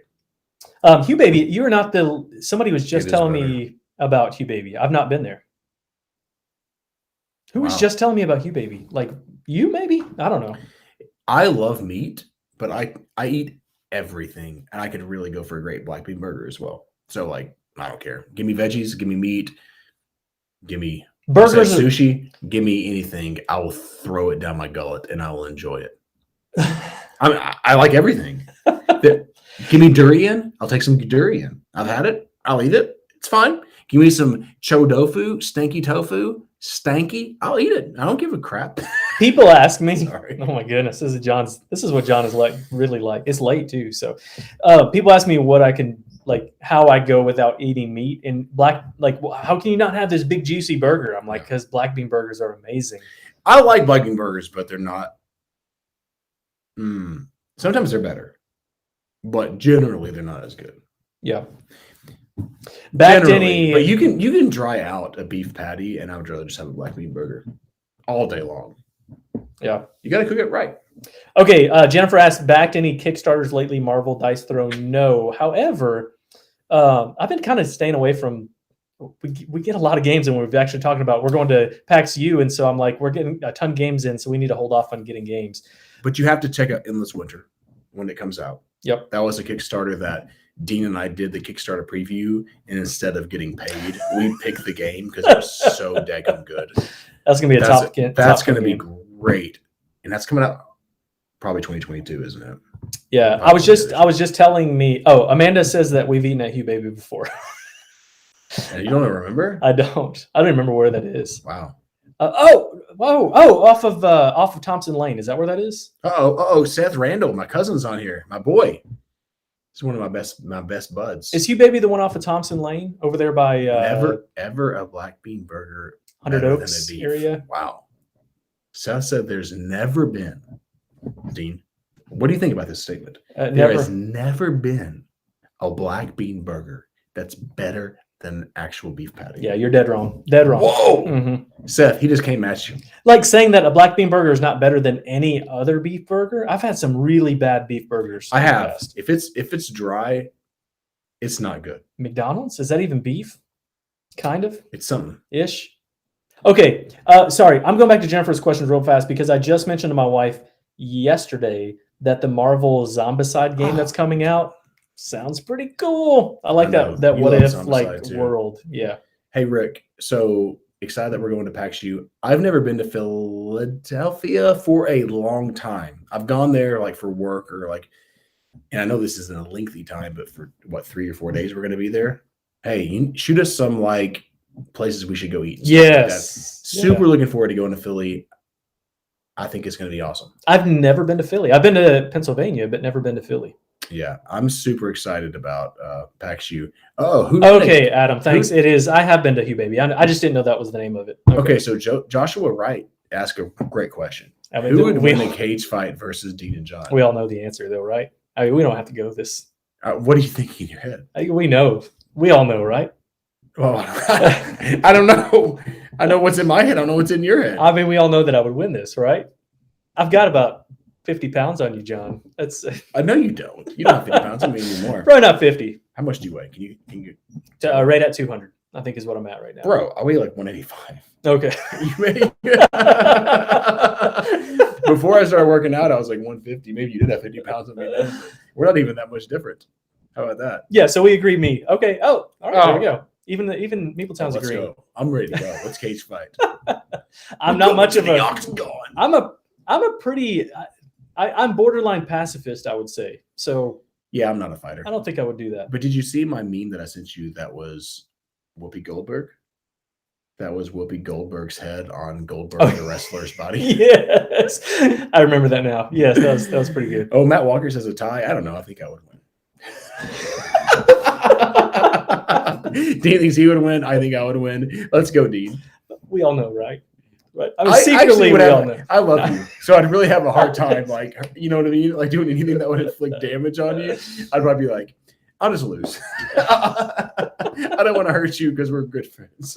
Who has the better beard? John has the better beard, no doubt, in my mind. No, I'm missing stuff, y'all. I'm patchy. Hold up.